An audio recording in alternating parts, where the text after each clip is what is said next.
Live. All right. I don't know if we're live. Can we get a thumbs up or someone?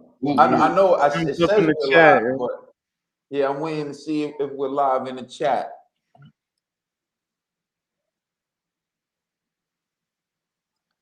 They say it looks like someone says yes. All right. So you are now tuned into the Boxing Bros. I'm Caden. I'm here with my co-host. What's going on, everybody? It's the Commissioner, Trill Dollar Bill. What's popping, everybody?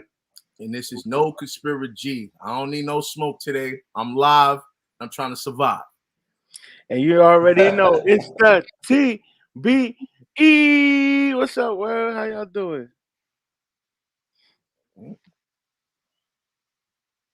We want to get our shout outs, man. I think I froze for a second, but I'm back. All right. So we're just gonna take this moment to address everyone in the chat. So just say what's up. Let us know where you're from. Yeah. I see my man Primary in the chat already. Was good. Jason Brown was good. Elms Tania was good. I saw Arlette's in the chat earlier. It was good, Arlette. Smith. Lord Maximus. What's going on? So we got a lot of UK, Australia, Harlem in the building, Belgium in the building. Mm-hmm. Let's run up the like button, y'all. The Tony Express, good morning to you as well. Dash Pez, what's going on? We got Rico in the building. What's good, Rico? Oh, my bro Rico in the building. Oh, yeah, salute. Yes, sir. I don't see him. Bro, we got Japan in the building. Japan in the house? Oh, yeah, man. I want to attempt the name, but I don't want to mess it up. No disrespect, but much love to Japan. Yes, sir. Amsterdam in the building. Oh, yeah, all the way up.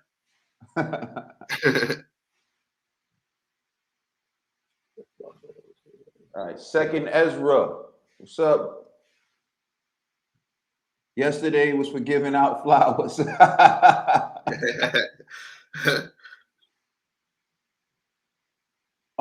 said Caden can pronounce my name correctly. I will obviously never make it in the boxing world. Sorry, brother. Sorry.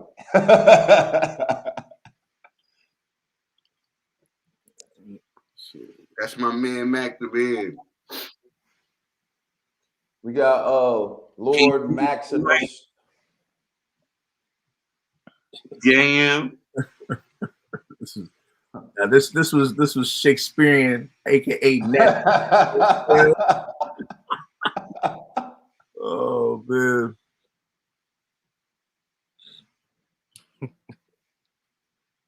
Man, see, they want blood. They want blood up from your boy already, man.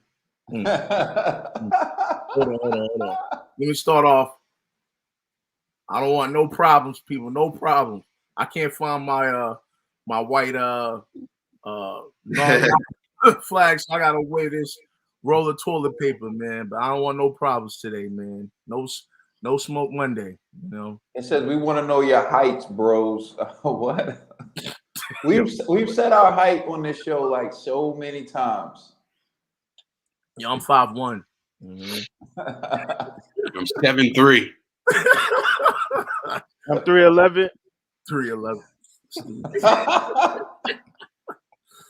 Oh man. Yeah, I'm still scrolling on, man. All right, so it looks like I don't even know how many people we got in here, but it don't even matter because we UK's in the building, London's in the building. You know. Oh, say we got 64.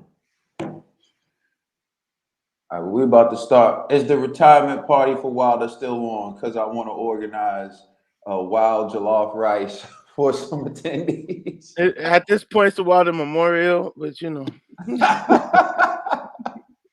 The party was live, you know. We had some footage, but we didn't get to show it.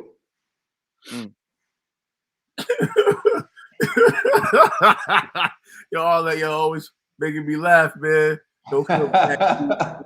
Wilder look like garbage on Saturday. Oh, good fight though. Yeah. Oh man. Oh, what's going on? What I just do? Shout out to the boss, bro. We appreciate it. And if everybody could hit that like button for that YouTube algorithm, show us some love so other people could see that we on live. Much appreciated. All right, so y'all ready for the first topic? Yeah, man. People can file in accordingly. Arlette did a G. I just noticed that. Arlette did a G. She's like, don't feel bad, G. Both Fury and Wilder look like garbage on Saturday. Good fight. It was with the good fight. But I like them. Is what it is. But first topic is Wilder a sore loser? The first topic is Wilder a sore loser? You can let us know your opinion in the comment section. But Malik Scott actually answered the question in a recent interview as to why Deontay Wilder did not embrace Tyson Fury at the end of the fight. And here's what he had to say. All right, so this video appears courtesy of IFL TV. You can subscribe to IFL TV. Here's what Malik Scott had to say. Obviously, he still felt the exact same way he felt before the fight. He felt the exact same way about the issues from the second fight. And that's just how he felt, man. Every man is going to react off whichever way they feel deep inside. Deontay Wilder is my brother. Deontay Wilder is not my son. I can't tell him what to do and what not to do. I can advise him. I can encourage him. I can give him my advice, my perspective, and then he go his way. But he still felt the way he felt. He thought about that, and he handled it. He handled it to the level of him being according to that situation. He didn't want to shake his hand. That means he still feels some malice about it, and he went about it in that way. At least I would say this. At least. How can I put this? At least, I don't want to say at least, take the at least away. We all know he's not feeling that way and shaking a hand. Deontay Wilder is acting the way he's really feeling inside. He still feels some way about Tyson Fury. He didn't want to shake his hand, so he was done with it. I just talked to him. I just gave him a hug, sent him off on the jet. He's going back home and rest. I would prefer that we didn't talk about boxing for a while. We talk about all the other cool stuff we talk about. And just gonna rest and come back and whatever it is he want to do, man, we're gonna live life. This is a fucking blessing, brother. I started when I was 12 years old. I came in this shit with nothing. You know what I mean? Here I am in the trilogy, one of the biggest fights ever. And I'm the head trainer because my brother believed in me and gave me an opportunity. And we lost to probably one of the greatest heavyweights of all time from any era, Tyson Fury. Is it really shame in that? Absolutely. Absolutely. All right. So that's Malik Scott's response as to why Deontay Wilder didn't embrace or congratulate Fury. I just want to say we apologize for the language. This is live. We're showing things live. We don't really have the chance to vet everything. And hopefully no kids heard that language. But I'm going to turn it over to you, Trill Dollar Bill. You heard what Malik said. But do you believe that Deontay Wilder is a sore loser based on the end of the second fight and him not congratulating Fury at the end of the trilogy? Do I believe he's a sore loser? I mean, I wouldn't have done it. I wouldn't have done it. Like, this is a sport at the end of the day. I want to say something I thought was pretty cool that Tyson Fury said. This whole time, right? All right. Let me just correct something. To me, that fight Saturday was a beautiful fight. Wilder showed he was a dog, and Wilder showed he was a warrior in that fight. I'm talking about the fight. The fight was beautiful. The fight was poetic. Talk about the fight. Everything that happened after the fight, that's a whole different, conversation. This is how I look at it. Tyson Fury said it perfectly for me at the press conference. And that's how I feel. Like, I can't go off of how Deontay Wilder feels, just like how Malik was saying. You know what I'm saying? Malik was saying, you know, this he must feel the same way. He must feel like this guy really cheated him that last fight. He must feel like this, that, and the third, even after being lost, even having that loss. You know, even after this one, he might feel a certain way. I get it. But I feel Tyson Fury. I'm on Tyson Fury's side with this. You know, this is a sport. Deontay Wilder, you went out your way saying, hey, I want to kill you. I want to decapitate you. I want to do all this stuff to you. Tyson Fury said, I just want to beat you in a boxing match. You want to talk about how you want to kill me. You want to take me away from my family and all this other crap. I don't want to kill you. I don't want to leave you maimed. I just want to beat you in a boxing match. That was Tyson Fury's response. And that's how I feel where it should have been kept. I know this sport, you know, it gets passionate. Passion gets involved, you know, and anger, certain stuff gets involved. I think after that fight, well, all the feelings was involved, and after being hit and concussed a couple of times, you know what I'm saying? I would say at that moment, yeah, he was being a sore loser. I think once time goes and he heals, like we talked about, like right after a fight, you want to, you know what I'm saying? Give the person some time. I'm thinking in time, after pride and the ego and everything, he's going to be like, congratulations. I think that would be the mark of a real champion, to be like, hey, you got that one. That's how I feel. It's more complicated because we're human beings. Everything is not just in black and white. You know what I mean? Everybody feels a certain way, you know? But me personally, I would have been like, hey, you got that one, you know, but I don't know how he's feeling, where he's feeling. Hopefully, because it's a sport I love, hopefully he can go back like all the other fighters who have left the ring before congratulating somebody or didn't want to congratulate somebody, went back later and said, hey, shout out to that person. And you know what I'm saying? I was just going through this, that, and the third. So the first initial reaction was, yeah. But in time, I'm sure Wilder will look back at this and, you know, be a true sportsman and be like, you know, you got that one. And, you know, time heals all wounds. That's how I feel. All right, Spirit G. Yeah, excuse me. So yesterday in one of the segments, I was trying to explain Wilder's psyche, right? I'm not saying I believe any of those conspiracies, the Glovegate, egg weight, the spiked water. I don't believe any of that stuff. But if Deontay Wilder in his heart of hearts believes that Tyson Fury tried to poison him, then to me, it makes sense why Wilder responded the way that he did. And add on top of that, my man just like was at inches of death, right?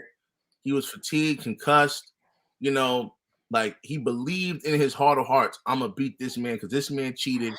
This fight is gonna be on the up and up, and I'm gonna be victorious. Then he just witnessed the same guy that he alleged all of this stuff just smashed him. But he still believes in his heart of hearts, yo, this guy cheated. So I think we just got to give Wilder some time to process what happened to him. And I think in probably the next couple of days, maybe even now, right? I think he probably like, damn, maybe this dude didn't cheat. Damn, maybe I did just get beat up by the better man. I think just at that moment, it was just probably too much for him to process.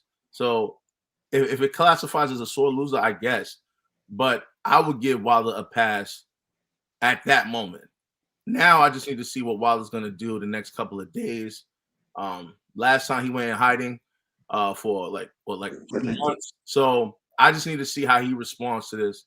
I really do hope though that Wilder is the better man, you know, and I'm comparing not better man better than Fury, but better than his past self.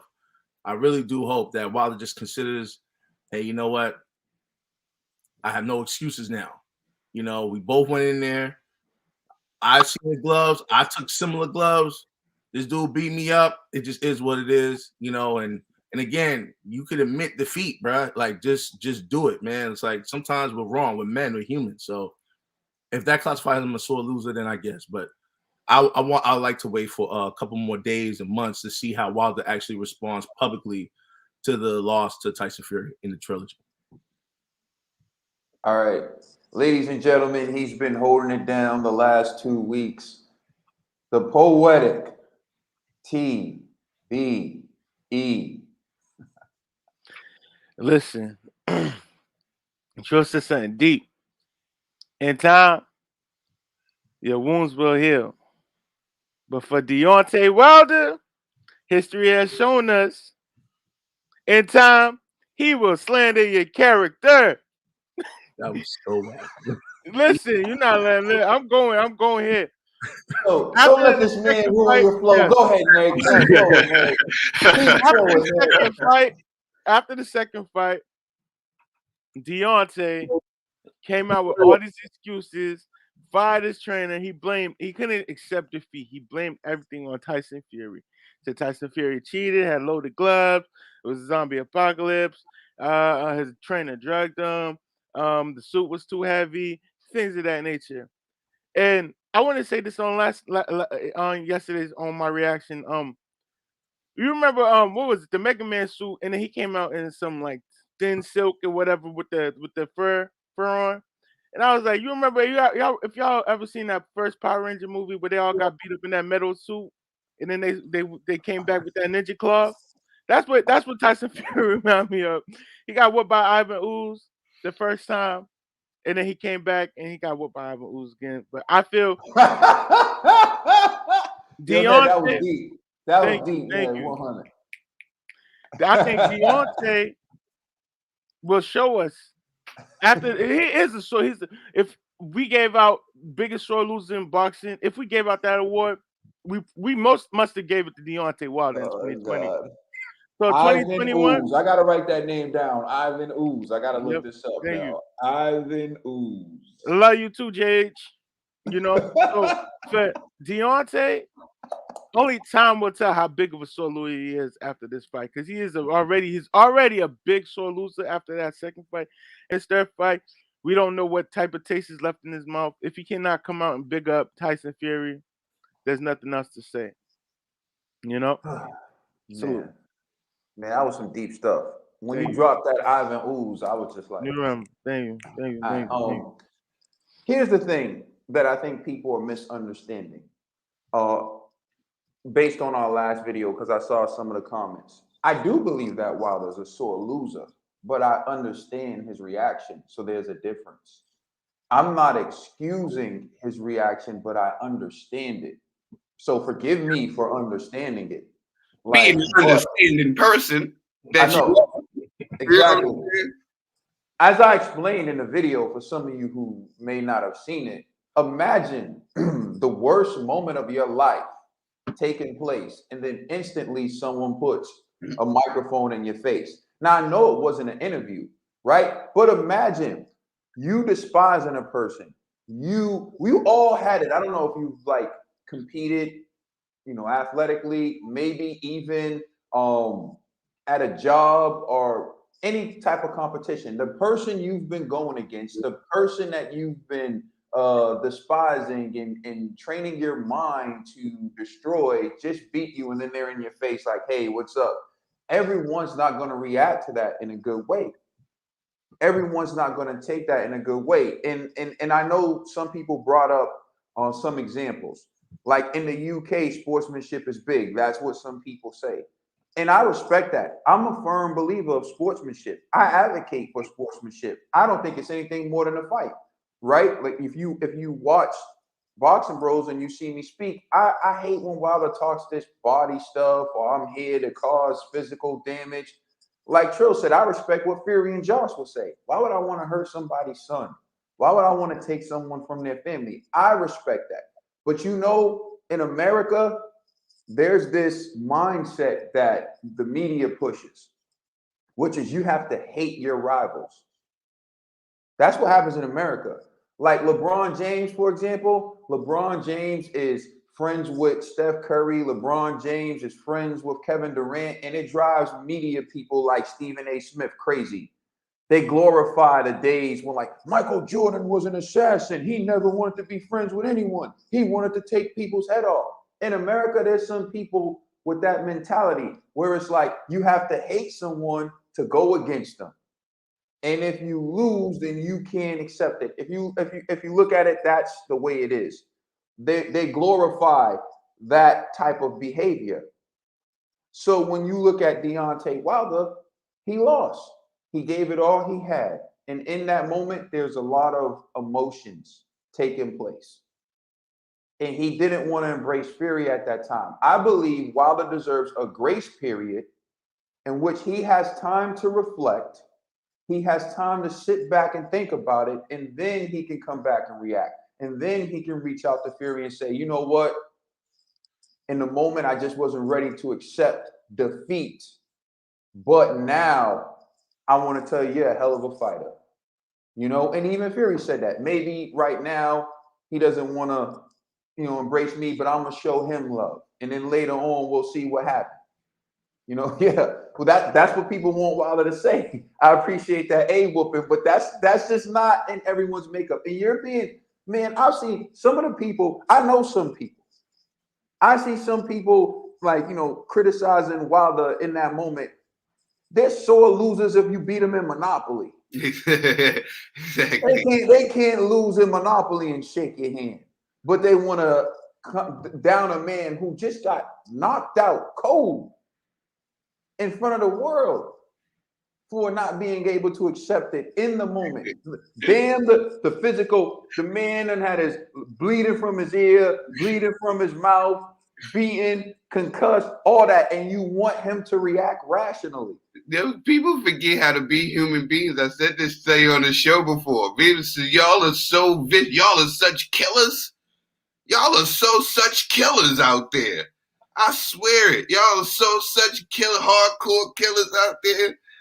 I can't believe you guys. Nobody want to be a decent human being no more. We get it, man. Just because somebody else sucks, you don't have to suck as well. I said, forgive me for understanding that maybe that wasn't the right time and place for Deontay Wilder to embrace Fury, to congratulate Fury. And I understand if it wasn't. Forgive me if I understand that. I don't excuse True.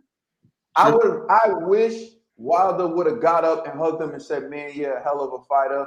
We created something magical. This trilogy is going to live longer than us. I wish that's what happened, but I understand why I did it. So for me, is he a sore loser? Absolutely. He made excuses after the second fight. He made every excuse under the book, and he didn't embrace Fury. But you know what? The same thing that made him a sore loser is the same thing that made him champion. Refusing to accept defeat. I understand that as well. And you know who else is a sore loser? Tom Brady. I pointed it out. Tom Brady don't shake nobody's hand when he loses. When he wins, Tom Brady's the first one out there. Hey, good game. Isaiah Thomas of the Bad Boy Pistons. You spanked Jordan. When Jordan finally spanked him, he took his whole team and they walked off that court without shaking hands with Jordan. You know, Isaiah Thomas. That hurt Jordan. That hurt Jordan. That hurt Jordan so bad it kept Isaiah off the dream team. Exactly. Jordan never got over it. Said, you know what? I can't play with that man. But the hatred was real. The hatred was real and it lingered. And Jordan kept Isaiah off the dream team. But you know what? It's that same dog that made Isaiah leave without shaking Jordan's hand that made him a two-time NBA champion. That small, undersized guard, small guy. Most people his size never made it, but it was that fight that made him who he was. So I understand that the same thing you hate about Deontay Wilder is what makes him champion. The same thing you hate about Deontay Wilder is what makes him stand up when he's getting battered by a man who outweighs him by 40 pounds. Forgive me for understanding that. He's a sore loser, but you know what? I understand. And I'm not going to kill him for it. Hopefully, later on, upon some reflection, when cooler heads prevail, he'll congratulate Fury and give him his props. Malik Scott's already doing that. So, That's just my take on it. Sore loser, yes, but hey, I understand. Yeah. All right, so let's go to the next topic. Man, Malik shares his thought. Oh, wait a minute. Oh yeah, Malik shares his thoughts on the trilogy. Yeah, so Malik Scott was out giving interviews, and probably the fact that Wilder left and wasn't around, it gave Malik the opportunity to do a lot of interviews. But he shared his thoughts on the trilogy and what it was like to train Deontay Wilder, and so we're gonna have a listen to that as soon as it loads up. What do you say about that? Oh no, I'm saying my bad, Rachel. She said, "Yo, why y'all doing this while I'm at work?" Because it's a holiday over here in the States. Oh, sorry.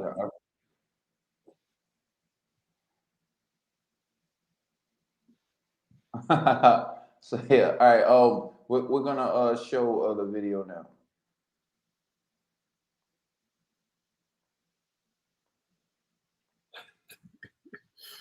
It was a different Wilder than the first 2 fights. Yeah, and it was our first camp together with me being his head trainer. I'm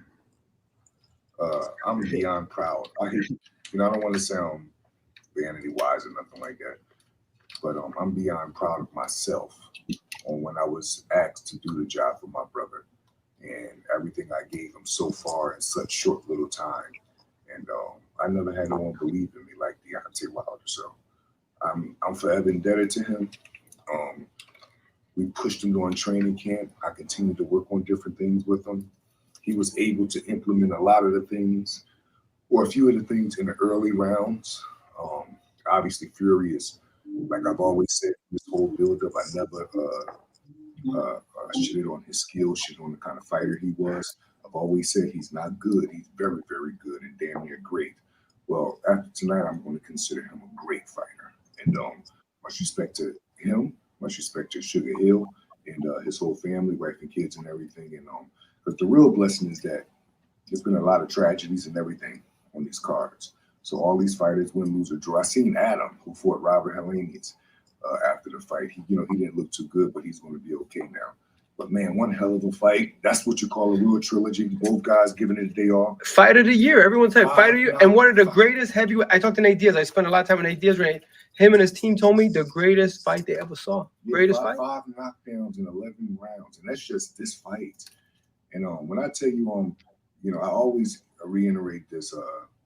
And some, for better or for worse, some will look at this as a bad thing or whatever it's way they look at it.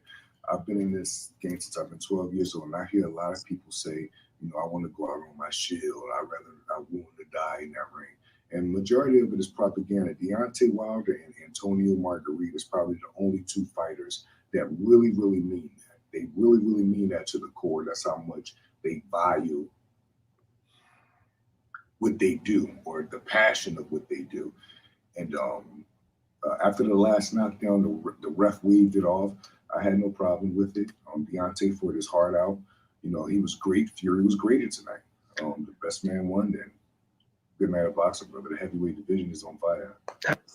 So a lot with what Malik said in terms of what it was like to train Wilder, how Wilder implemented the game plan, what happened during the fight, Wilder willing to go out on his shield, and Fury being the better man. So I'll turn it over to you, Trill Dollar Bill. What's your reaction to what Malik Scott had to say about the trilogy? Malik is soaking this moment up. You know what I'm saying? Shout out to my man Malik. Finally getting the attention and the spotlight on him. You know what I'm saying? He's the one with the acting skills. He's the one that came up with all the dance moves. And we gave Deontay Wilder all the credit for all the twerking and everything. And it was Malik Scott. You know what I'm saying? Shout out to Malik Scott for getting his just due. All the love. Nah. I like Malik. Malik is a good guy. And he I want to see more from Malik. I really do. I want to see, you know what I'm saying, if he can do something more with Deontay Wilder or whatever. But much respect to Malik. He said all the right things. I have no quarrels with Malik. He said everything right. You know, he showed massive respect to my man, what's his name? Tyson Fury. He showed you know, and he didn't throw his brother under the bus. You know what I'm saying? He respected the other guy, but to me, he didn't throw his brother under the bus. There was plenty of opportunities he could have, and he didn't. You know what I'm saying? So much love to Malik, stand-up guy, man. I know we give Malik a lot of flack on here for being the #1 diver and all, but as far as a human being goes, Malik has shown to be top tier. So I just want to salute Malik. Shout out to Malik for being a good person and not falling into the traps and becoming an ugly person because of your surroundings or the things that you may hear or the bad things that you may hear. Because I'm sure I've seen all the bad stuff go towards Malik. And he continues to be just a great human being, man. So shout out to Tyson Fury. I mean, shout out to Malik and shout out to him for showing Tyson Fury so much love and actually calling him a great. I thought that was dope. All right, I'm gonna turn it over to Conspiracy.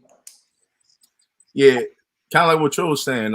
You know, Malik. I think what separates Malik from Deontay Wilder is Malik's not buying the BS, right?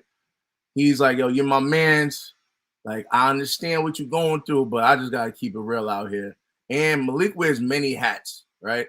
And today or these next couple of days, his new hat is public relations rep for Deontay Wilder. So his job is to make people feel for Wilder and respect Wilder. And I think he's doing a good job at that, you know. And one thing I do like about Malik is he keeps it in the sport, right?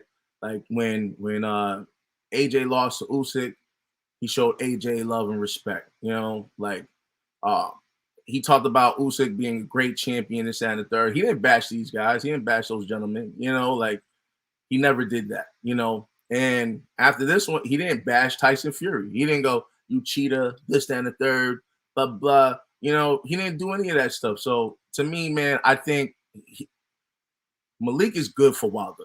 You know, now I'm still on the fence about his coaching. I just have to be real because I wasn't really in agreement with what I seen on Saturday night. But nonetheless, hopefully, you know, their relationship, you know, grows into something that teaches Wilder some things, right? Because another thing too that a lot of people really don't understand. I always think about this, right? You know, a lot of athletes, you know, they come straight from the hood at times, right? Humble beginnings, you know? And so in their mind, it's just like, yo, I brought myself up. I did this, I did this, I did that. It was all me, right? And sometimes they need to realize like, hey, that type of mentality could come off as, you know, narcissistic, could come as real prideful. And so you need people around you to be like, hey, don't say this, say that, or just don't speak at all if you truly believe what you're thinking. And the reason why is because, again, you know, public relations people, they study human beings, right? They understand the psychology of fans. If you say after a great fight, yo, he's still a cheater, you just discredited yourself, right? So, honestly, I'm cool with Wilder not even talking right now, letting Malik talk on his behalf because Malik understands what the boxing world wants to hear. So, Malik, keep doing your thing, man. Keep Wilder away from the microphones. Real fast. I just wanted to. I normally though I let the comments go. I don't. But I've seen something that's crazy. Like I get where everybody's coming. We said real friends tell the people they care about the truth, even when you don't want to hear it. That in true is indeed. But where we come from is a loyalty thing's a little different. Yeah, we tell the person the truth, but in closed doors. We don't put it out there in front of the world. We ride for our person in front of the world, and behind closed doors, we let them know that they was wrong. That's just the type of loyalty we on, just so that you know over here. But yeah, that's funny, man. Like, shout out to Malik. Hey, look, to quote Kanye, if you tell me you ain't did it, then you ain't did You it. did it. And if you did, then that's family Family business. business. You know what I'm saying? Family business. You know what I mean? Yeah, Ned TV. Nah, shout out to Malik, yo. When we first heard he took over as wildest trainer, we laughed, we giggled, you know, we fell on the floor dying because the guy who took a dive and started the OnlyFans was now taking boxing serious. Like, how could we? Like, what was next? Yo, But Ned, I don't like the way you just addressed his OnlyFans, especially nah, seeing how it yo. was less than 24 hours ago when you were talking about subscribing. So I know. Yo, Malik, like I said, you got my money. So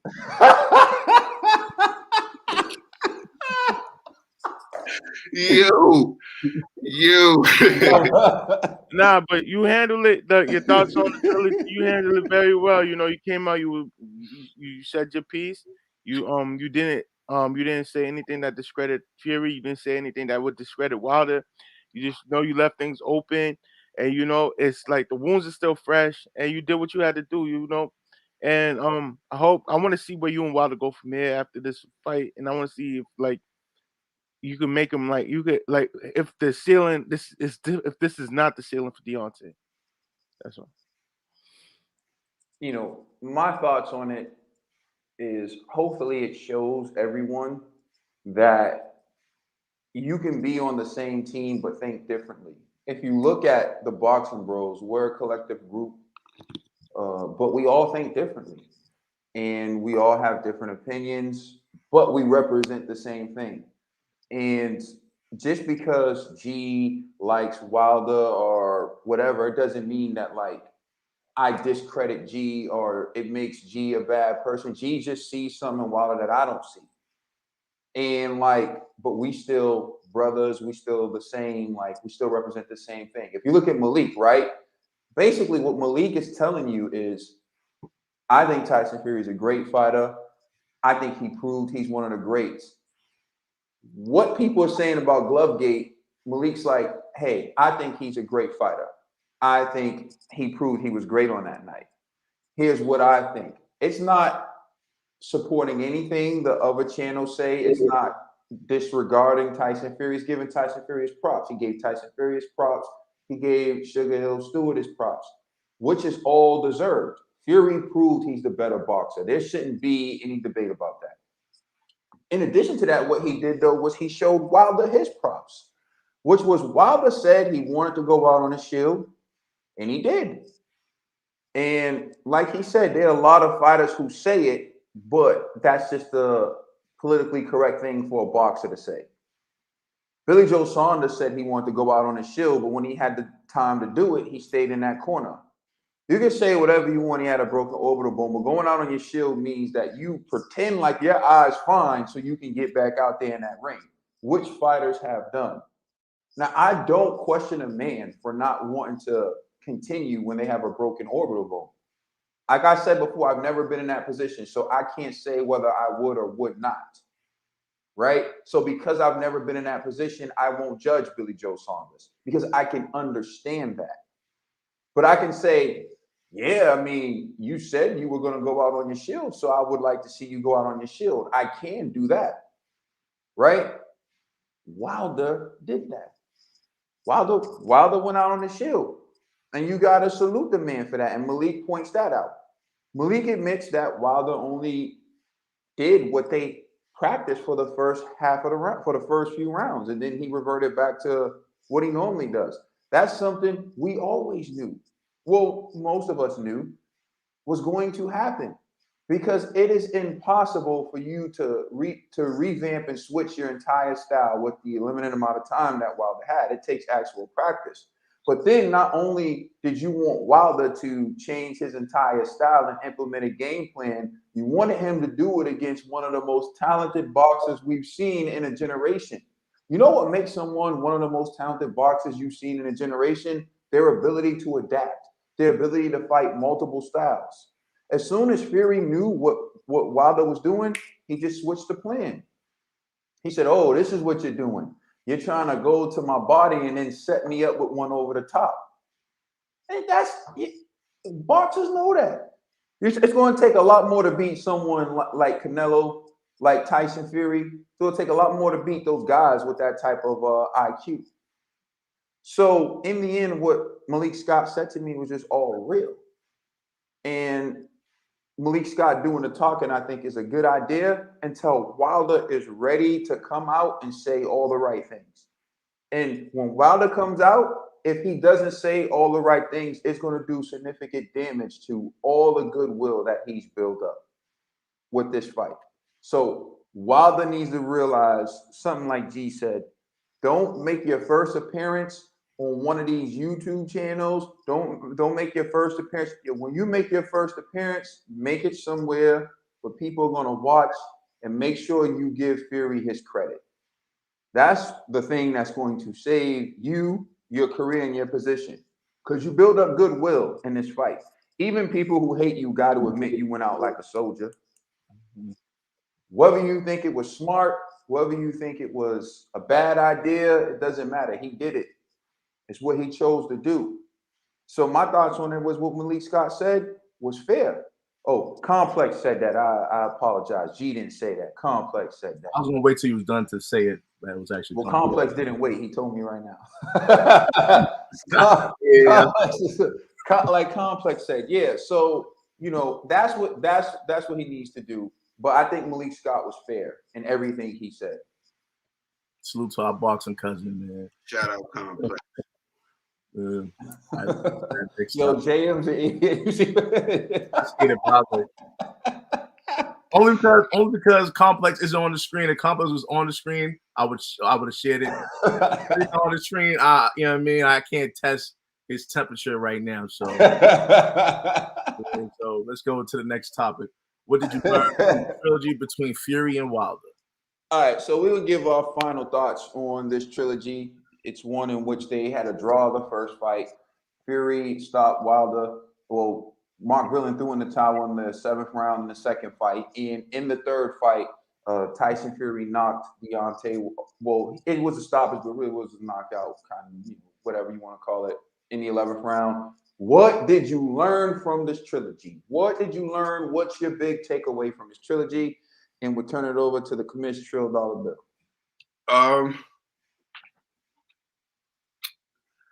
What did I learn from this trilogy? You know what? I learned something. I learned, Trill, don't be a brat. Sometimes, I might not get what I want in this sport. Might not see the fights that I want, but sometimes I can be pleasantly surprised. And this is what this sport taught me, that I can be pleasantly surprised, because I always said I didn't want to see this fight. After watching the fight, I was glad I didn't miss that fight. I've learned something else about both men, actually, too.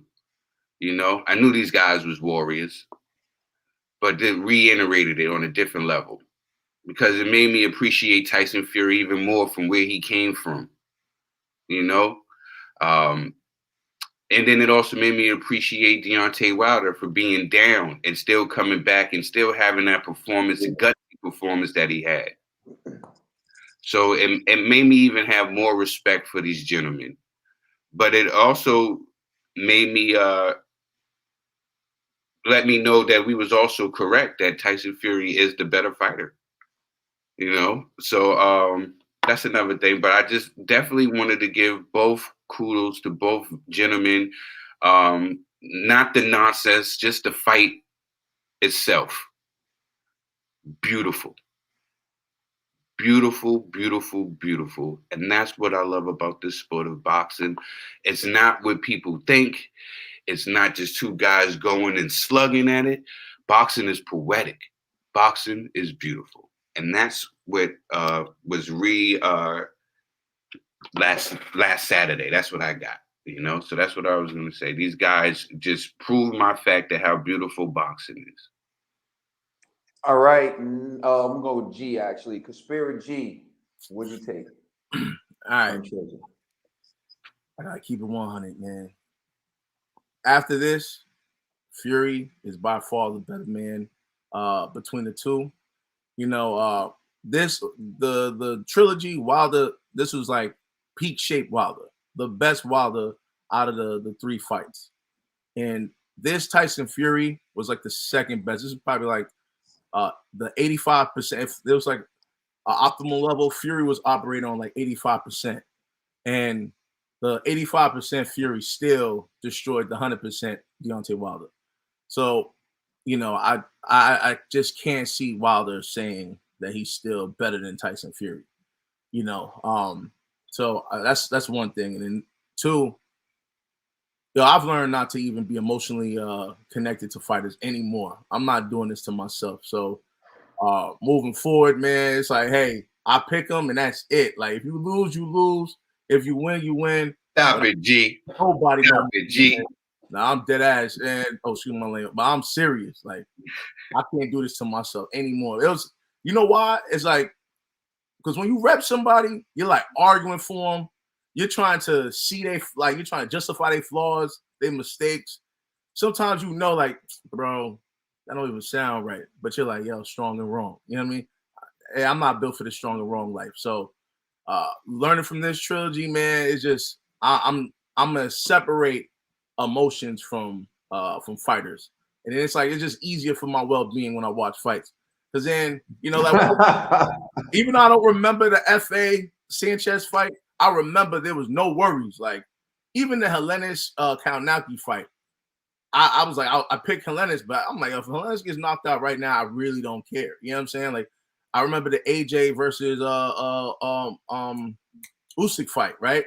I was like, I'm rooting for AJ, but I'm not emotionally connected to AJ like that. So when AJ lost, it didn't really hurt me. You feel me? So moving forward, man, I'm just appreciating the sport for what it is. I'm not picking teams no more, man. Like stop that, G. Don't even be like that, G. Nah, man. man. I ain't putting no battery in my back. I'm good. You know what I'm saying? Don't even be like that, G. Even like I don't know if I believe G, because G has said this before. Yo, when Seth got rocked, G was like, yo, dog, it's over, dog. That would hurt. That would hurt the most. But that was my first dude that I'm like, he's bringing heavyweight division back to the city. So I was calm. Yo, here's what happened. G was emotional. He was hurt. He was like, yo, I can't do it. And then he saw Wilder, and that was his rebound. He said that was his rebound. That's hilarious. Yeah, you know what I'm saying? She made you like a 6. You work your way up to the dime. You feel me? Go ahead, man. All right, hold on. Before I go, I got 2 questions for G. And I want to say this. Before you do right by Wilder, none of your fighters will win, G. My first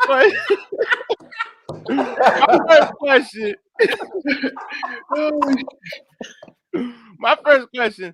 So you're telling me you support your fighters even if you don't agree with what they say or do? That's what you just said. Oh, what I'm saying is, like, them outside the ring, I could separate them from inside the ring, right? I know. Second question, because I'm riding with the fighter. You get what I'm saying? Yeah. I'm good with all of that, man. Like I can't do that no more. So second question, it ain't been a week since the loss. Y'all already jumping ship? Y'all already jumping. It ain't been a week since the loss, and y'all already jumping ship. He move on fast. You already jumping ship? Oh my goodness! That means I'm jumping ship. Got you, guys. Me saying I'm gonna separate my emotions from fights. If that means I'm jumping ship, then it is what it is. I'm still gonna root for Wilder. I still support Wilder. It's just I'm not gonna give that type of energy towards any other fighters. It's just it's done for me. How many times my heart's been broken by these fighters? That's what I'm saying. From the Fernando Vargases. You know what I'm saying? To the Zab Judas.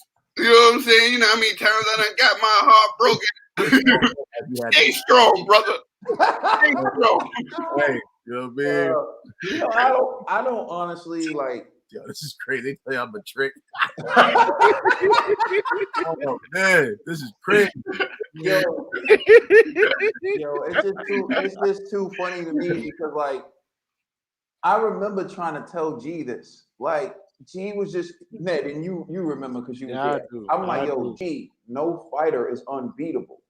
And G's like, yo, wow, let me right hand of God, yo. Right hand of God. Yo, no one's taking. I'm like, G, this dude is like the most technically flawed heavyweight with one punch. And G's like, it don't matter. All he needs as soon as he right hand. And I'm like, G, like you talking like this dude. I'm like, G, you know every man is beatable. Like the thing is, for example, we would debate Wilder and Joshua, and we got a topic coming up in a second, but I always knew people could beat Joshua. I was never like Joshua's unbeatable, but G just believed in his mind like Wilder was going to be undisputed. No one was going to be able to touch Wilder. And I'm like, yo, that's a level of delusion and fandom that I've never seen. G like, accepted True, you root for Vargas. Yeah. Treat G, you root for Fernando Vargas. I mean, True, you root for Fernando Vargas. Yep, that was my guy. Felix Trinidad was too much. I didn't want the fight to happen. You knew that. Yeah, you wanted to lose about it. I didn't want the fight to happen. You know, but when it went down, you know, it was Team Ferocious. Yeah, and Ferocious gave a good account of himself. Mm-hmm. Right? You have like the guys you like, but you're not like they're unbeatable. You know, I got fighters I like. Can't be delusional. Yeah, I love Trinidad, but when he fought Bernard Hopkins, I was like, man, if he pulls this off, then he's elevated. Like I know when my guy is taking a major risk, but G just never ever fathomed the thought that Wilder could lose. It was unreal. So G, I would just say you can still be a team, whomever, but just don't be delusional that they're indestructible. Hold on. I learned after the second fight that Wilder got switched some stuff up. I wasn't like, yo, Fury cheated. I was like, damn, Wilder, you lost, fam. You got to level up. Now it's one of those, yo, Wilder, I'm rooting for you, but if you don't want to listen, man, it is what it is. You know what I'm saying? Like, now I'm just going to focus on the sport as opposed to individual fighters because this is too much. Go ahead. I learned after the third fight, G jumped ship. So okay, how did I jump ship?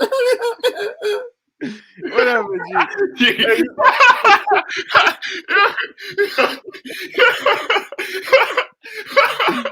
You know, like, you sound like a treasure troll. You know what I'm saying? You're gonna dig deep right here, but yo, listen. What the fuck?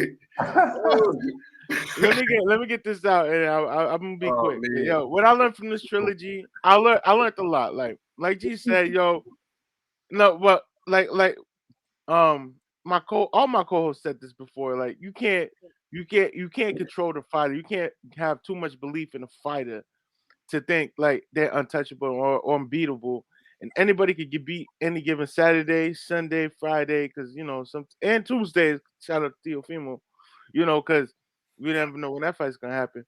But a fighter could get beat any given day. When they fight, it's all about what goes on in their heart and mind and their physicality, you know. So what I learned from trilogy, Fury was the better man, but Wilder showed that he can hang with the live dogs. And you know, I'm not gonna hate on Wilder. I'm not gonna hate on Fury. I'm not gonna hate on anything. This was to boot. This fight right here showed that the heavyweight division is back. We got some real killers out here, and you know, let's see what we got a year from now. Like literally 3 years ago, we were talking about undisputed. This fight today should have been AJ versus Wilder for undisputed, and look at it. AJ got 2 losses, Wilder got 2 losses, and they both got no belts. So it is what it is at this point. Yo, we just gotta take it for what it is. One fight at a time. Like that's my motto now. One fight at a time. Not the right hand of God. But you thank you. I'm done. What I learned is G's trying to stop the production of G tears. We need more of those. We need more G tears. No. affidavit, sanction, or anything to stop this from happening. G tears going everywhere. Friends like these who need enemies, man. Nah, G, you know you brought this on yourself. See, that's the thing that's funny because G used to go so hard, like for this, bro. We would be sitting there looking at this dude G, like, yo, Wilder's making you delusional. Listen, I'm telling you, G's one of the most reasonable, logical. Like G's so reasonable. If you can give G like legitimate arguments mid-argument, he'll even see like, oh yeah, you're right. It just, but when it came to Wilder, every piece of logical evidence you gave to him, Parachute. he'd be like, I don't even care. Right hand. Right hand. He dives off the plane. Like, it's Wilder, baby. I couldn't believe it, yo. Dives off the plane. Yo. I'm like, I started questioning whether or not G was the guy I thought I was, that he was because of Wilder. I'd be like, yo, I used to think G was so reasonable, intelligent, logical, everything. But when it came to Wilder, it was like G was just reduced to right hand of God. Right hand of God. And I was like, oh, man. So you don't understand. Fellas, you don't understand. I understand. I was in search of an American heavyweight champion.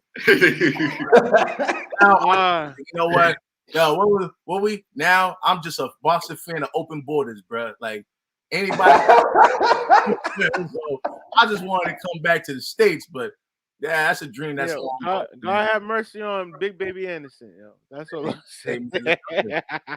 Nah, you know, I feel you, G, but I ain't mad at G, man. We had brothers like that, and you know that for a fact, Caden. We know brothers that been like that over women in the hood, delusion over women like that plenty of times. You know what I'm saying? You do know. You know what I'm saying? You do know. It's been like that. You know she ain't no good for you. You know she ain't no good for you. You want to be around her anyway. It be like that sometimes. You know what I'm saying? Nah, I will say this though, just to add, I was wilding. So I told Ned, I think I told y'all too. I was like, man, Wilder wins, man. It's going down. I had a whole outfit. My name was gonna be Warlord G. I got the African chief hat. Yo, with the Coming to America lion. Bro, I was gonna call that, but I was gonna have the semi-auto shotty on one hand, the belt on the other hand, just looking crazy. You know what I'm saying? I was like, you know what? So that's a good thing, seeing I got a job and everything. So, you know what I mean? Salute to Wilder loser, because if he won, man, it would have been a wrap for me. You know, so nah, G was talking beefy. G talks beefy before every fight, yo. Like, let me tell y'all something. I before we move on to the next one, G talks real beefy before every fight, but he gets humbled and he comes on Boston Road and acts so calm and humane, like somebody should do. But G, listen, I'm gonna tell you, I done had like stage games where I was so disrespectful that I was like, if that person got up and slapped me on my face, I would let him do it. That's how ignorant I get sometimes, right? So me, I go, man, if I could dish it out, I gotta be able to take it. Pause. You know what I'm saying? So if I lose, oh shit. I know what I was saying, man. I know what I was saying. I'm just saying, it's like sometimes you lose, it's okay. It's like, so to me, it's one of those. I'm man enough to just admit, like, all right, I messed up. But in the moment, I turn up. You know what I'm saying? But I'm learning. Hold on, Fractal Warriors. G needed 2 losses. 2 losses to understand. 2 losses. 2 losses. But I'm done. Nah, all jokes aside, man, one of my favorite things about G, man, more so than like anyone I know, is he does dish it out, but he can take it as well.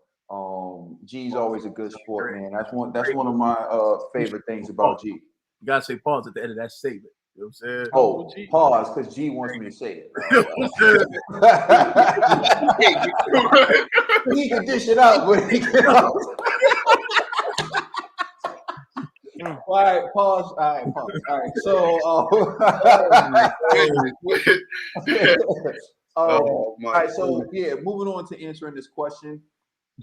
I learned that Fury is what I thought he was. Fury is arguably the best heavyweight of our generation. I mean, there's still questions. I pointed it out. It's like we have a bracket, Fury and Wilder's on one side, and on the other side, you have Joshua, Usyk, Dillian White, Ruiz. There's more variety on the other side of the bracket.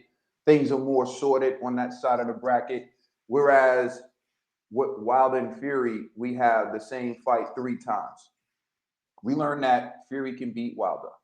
We learned that as long as Fury gets up, he will figure out a way to beat Wilder. That's it. It doesn't matter how big Wilder is. It doesn't matter how small Wilder is. It doesn't matter if he's boxing Wilder or if he's going right at Wilder. Fury will beat Wilder. That's what we learned from the trilogy. But we learned other things from the trilogy. For example, we learned that Fury is a new man. Fury, when he beat Klitschko, he went off the deep end. He said things that offended people in the UK. He gained weight and he had a mental health breakdown. After he beat Wilder, again, we talk about battling your demons, right? He was in a similar situation and he did certain things that people questioned, but he never jumped off the deep end as much as he did after he beat Klitschko. And what he did against Wilder was he had his first title defense. And you know, they say you're not a champion until you defend the belt. Well, if you subscribe to that, you gotta give Fury his props now because Fury's defended the belt. I think Fury also learned as much as I've learned, because I've heard it before and I've seen it, but I get why they say now you're not a champion until you defend your title. Because even when Fury destroyed Wilder to the point where his corner threw in a towel, Wilder was so hungry to become champion again that the very next fight, Wilder almost took him out. Wilder dropped him twice and Wilder still showed. So like when you're champion, there's that target on your back and people are gunning for you. And so to win as champion takes a lot because when you're champion, you're going to get everyone's best shot. And so I think that's something that Fury learned. I think Fury battled those demons. And I think for Fury, it was great to see him get his first title defense. Now, the other thing that I learned from this is that Wilder is really a champion. And as much slack as we give this man Wilder for his resume of people who box part-time, and but trust me, it's an extended resume of people who box part-time. He stepped in the ring with a generational talent like Tyson Fury, and he floored the man 4 times. He stepped in the ring with a generational talent like Tyson Fury, and he was in the fight. Yo, make no gripes about it. He got outclassed the majority of the time, but he was in the fight because what he did well, he did it well enough to land the shot on a generational talent. I mean, as much as I give Wilder, I have to admit, and Trill brings this up, and you know, but as much as Trill brings this up, you know, it's true. I found myself watching Wilder, the guy whom I believe like had easy fights, took the easy route, give it his all against Fury, and in many ways root for him.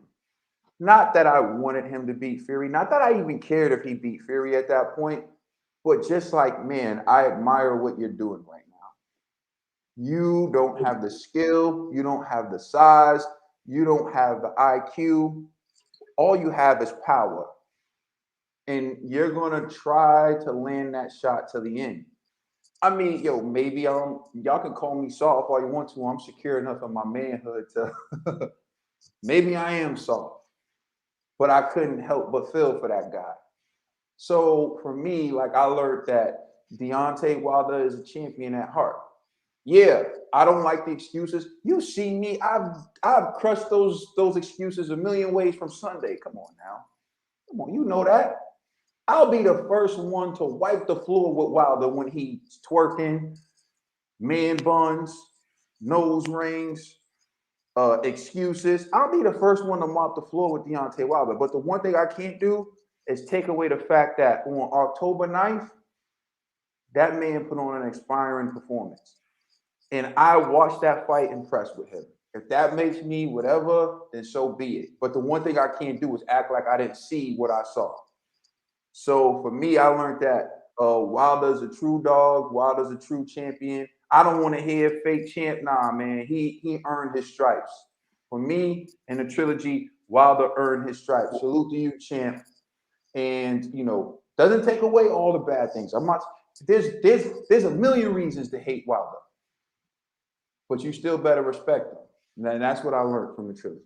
Nah, that fight was amazing fight, bro. That was an amazing fight, man. And I would want one of these with Tyson Fury says Dawsons. I would love for one of these Dawsons to call us soft. What we done been through in our life, being soft would be a compliment. Bro, I ain't even. That'd be a compliment. You know what I'm saying? Call me that. I would love. Bro, you already know I'm not even worried about it. Like, to me, soft is trying to act tough to impress everyone else around you. Like, I'm comfortable in my skin. All right, so I want to go to the next one. Let's do it. Is Dillian White a bigger threat to Fury than Wilder was? So now that the trilogy is over, we can move on and look to the future. And in the future, it looks like Dillian White is the next guy for Tyson Fury. And we know Dillian White's plight toward the WBC championship title shot. It's what made Trill come up with the phrase "poor Dillian." And there's still one more hurdle in Dillian's way, by the way. And Otto Wallin is a pretty good fighter. So let's just hope that we've seen these roadblocks have actually been derailing the fights we want to see. So hopefully, I don't even say hopefully, because the outcome to me is what it deserves to be. If Wallin deserves to win, he deserves to win. But if Dillian White can get past Otto Wallin, because we don't want to overlook him, do you think that Dillian White will be a bigger threat to Tyson Fury than Deontay Wilder was? And I'm going to turn it over to Trill Dollar Bill. I don't know, man. Because Styles makes fights. And I say that all the time. I don't want to give my, like that was a cop-out answer. But we got to see if Dillian White can get past Otto Wallin, because that could be a tough fight. Dillian to me, right? This is why my poor Dillian, that was a term of endearment. You know what I'm saying? That wasn't no diss towards Dillian. That was just like, dag, Dillian. You know what I'm saying? That was a term of endearment towards Dillian. Dillian is always doing too much for me. Sometimes I be wanting him to just sit back and chill, and wait for your shot, But Dillian is a fighter. He's a fighting man. He want to do what he do. He want to get in the ring. I understand that. I don't know his pockets. I'm not counting his pockets. Maybe he need to be in the ring, or maybe he just likes to stay active. I don't know. But this is a tough fight that he has right now. I wanted to see him with a lighter touch. Otto Wallin proved that he should be somebody that should be respected. Not really a tough time. Yeah, and he should be somebody that should be overlooked.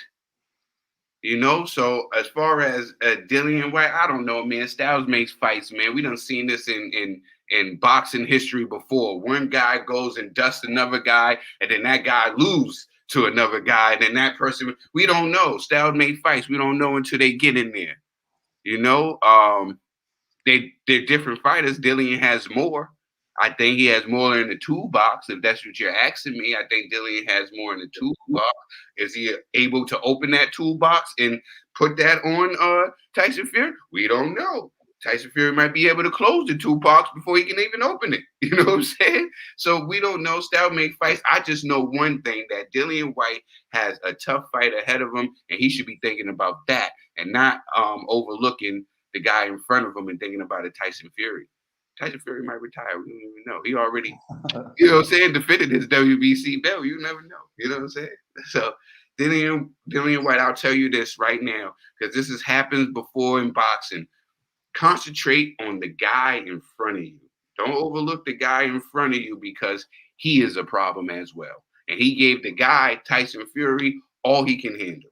So that's how. All right, conspiracy. All right, so this is what I believe in my heart of hearts. I believe Deontay Wilder could beat Dillian White, but I also believe Dillian White could beat Fury. And here's why. Styles make fights. What I've seen in the trilogy is Fury, for some reason, doesn't protect himself when it comes to left hooks, right? And if Wilder actually knew how to throw a proper left hook like Dillian White does, I think, Dillian will knock out Fury. But when I think about it, I don't think Fury will implement the same strategy that he did with Wilder because Fury understands that Wilder is limited. And he understands that, hey, if I go in, Wilder doesn't have really an inside game. Dillian does, though, right? And so Fury might just keep it in the distance. So it's still a toss-up, but I give Dillian White a better chance at being Fury than Wilder. But I still, if Dillian White and Wilder had a fight, well, after the punishment that Wilder took, I'm not too sure. But prior to the trilogy, I think Wilder would have knocked out Dillian White. So, and on top of that, man, Dillian White's chin is questionable. But I don't know, man. I'll say yeah. The answer is yes. You know what I'm saying? Dillian White has a better chance, or he's a bigger threat to Fury than Wilder is. And not to mention, Dillian really wants, he's mad hungry. So he's been deprived for years. You know what I mean? So he might just, all out. You know what I mean? Like he's going to go. Sometimes when you've been deprived for years, when you get the opportunity, your performance isn't as good as it would have been. It would have been, you know what I'm saying? Until the rematch. You get the rematch. Dillian making good money, but Dillian still ain't sleeping on those silk sheets. Wait, what we talking about here? I think Dillian got the hunger and the drive to really bring it to Fury. And that's what I like about Dillian. Like he's not afraid in the ring, so he's gonna really bring that pain to Fury. And so Fury, I don't know, man. I think Fury's gonna play it safe. He's just gonna point him to the victory. But if Fury tries to really like engage like he does with Wilder, then I think Dillian will knock him out. So if I was Fury, I wouldn't even do that. So the answer is yes. Dillian White is a bigger threat to Fury than Wilder was. All right, TBE. I feel Dillian brings a different style. Dillian brings power in left and the right hand, but the only thing is Dillian's stamina. I don't know how it would handle against Tyson Fury because Tyson Fury shows you he trains to go the distance, while heavyweight fighters usually train to knock somebody out in 6th, 7th round. Most heavyweight fights, we always say 7th round, 7th round, 7th round, 7th round, and I feel that is most of the heavyweights' downfall is they do not train to go the distance with that power they carry, and that's where I see Dillian's downfall is. It's Fury's too skilled to be fooled by what tricks and gimmicks Dillian has. So I don't think Dillian has the toolage to beat him, but I think Dillian has the toolage to at least stun him and respect the power that Dillian gives off because it's still the heavyweight division. All right, so looking directly at the question, is Dillian White a bigger threat to Tyson Fury than Deontay Wilder? I'll answer yes, I believe he's a bigger threat. Only because when you look at Fury's gift, it's the fact that he's elusive and he's defensive. But it's a lot easy. Well, it's easier to defend yourself when the person you're fighting has one real threat. And even with that, Deontay Wilder still landed it. So Wilder still landed the right hand, although it was his only threat to Fury. And I have to be honest, and I'm going to give some props to Arlette because she kind of echoed my sentiments, although I still believe that it was a good fight. But if you look at Alexander Usyk and Anthony Joshua, watch that fight. You saw two heavyweights that look like they take their physical conditioning seriously. you saw two heavyweights who have tremendous skill versus one another. Skill for skill, physically in shape, physically in shape. And if you look at Deontay Wilder versus Tyson Fury, it looked like two guys who were drinking at a pub and got into a disagreement over something and said, all right, let's go. Let's take it outside. And then they were fighting. Like, Fury didn't look like he was in the best physical shape. Now, for those of you who are going to come at me with the typical line, well, Fury never looks like he's in shape. Fair enough. But compare Fury's physical makeup in the third fight to how he looked in the second fight. In the second fight, he looked more physically fit than he did in the third fight. And he performed better in the second fight. And he looked a bit sluggish. And even Fury himself admitted that he wasn't in the best, right? Shape for the third fight. So you got to look at it like, for me, when people want to say who's the best and whatever, when I look at the other side of the bracket, that includes Anthony Joshua, Alexander Usyk, Dillian White, Andy Ruiz, Alexander Povetkin, and all these guys who've been in the ring with one another and 6 degrees of separation. They seem better conditioned. They seem more fit, and it seems like talent's on their side. Now, when you go to Wilder and Fury, I agree. Wilder has power, and Wilder has the right hand. But when Fury faces Dillian White, he's facing someone with a variety of punches, someone with an offensive arsenal of punches. And I think that's going to give Fury a lot of trouble. But there is also a downside where I believe Wilder has proven he can take more punch. Actually, you know what? There's a caveat to that. Wilder's proven he can take a lot of punishment. There's still a question mark as to how powerful is Tyson Fury really, because Tyson Fury couldn't really get rid of Otto Wallin, although he hit Otto Wallin with everything he had, right? And Otto Wallin still made it to the final bell. So there is some question about Tyson Fury's power, although I'll take Sugar Hill Stewart at his word. Sugar Hill Stewart said that Tyson Fury can punch.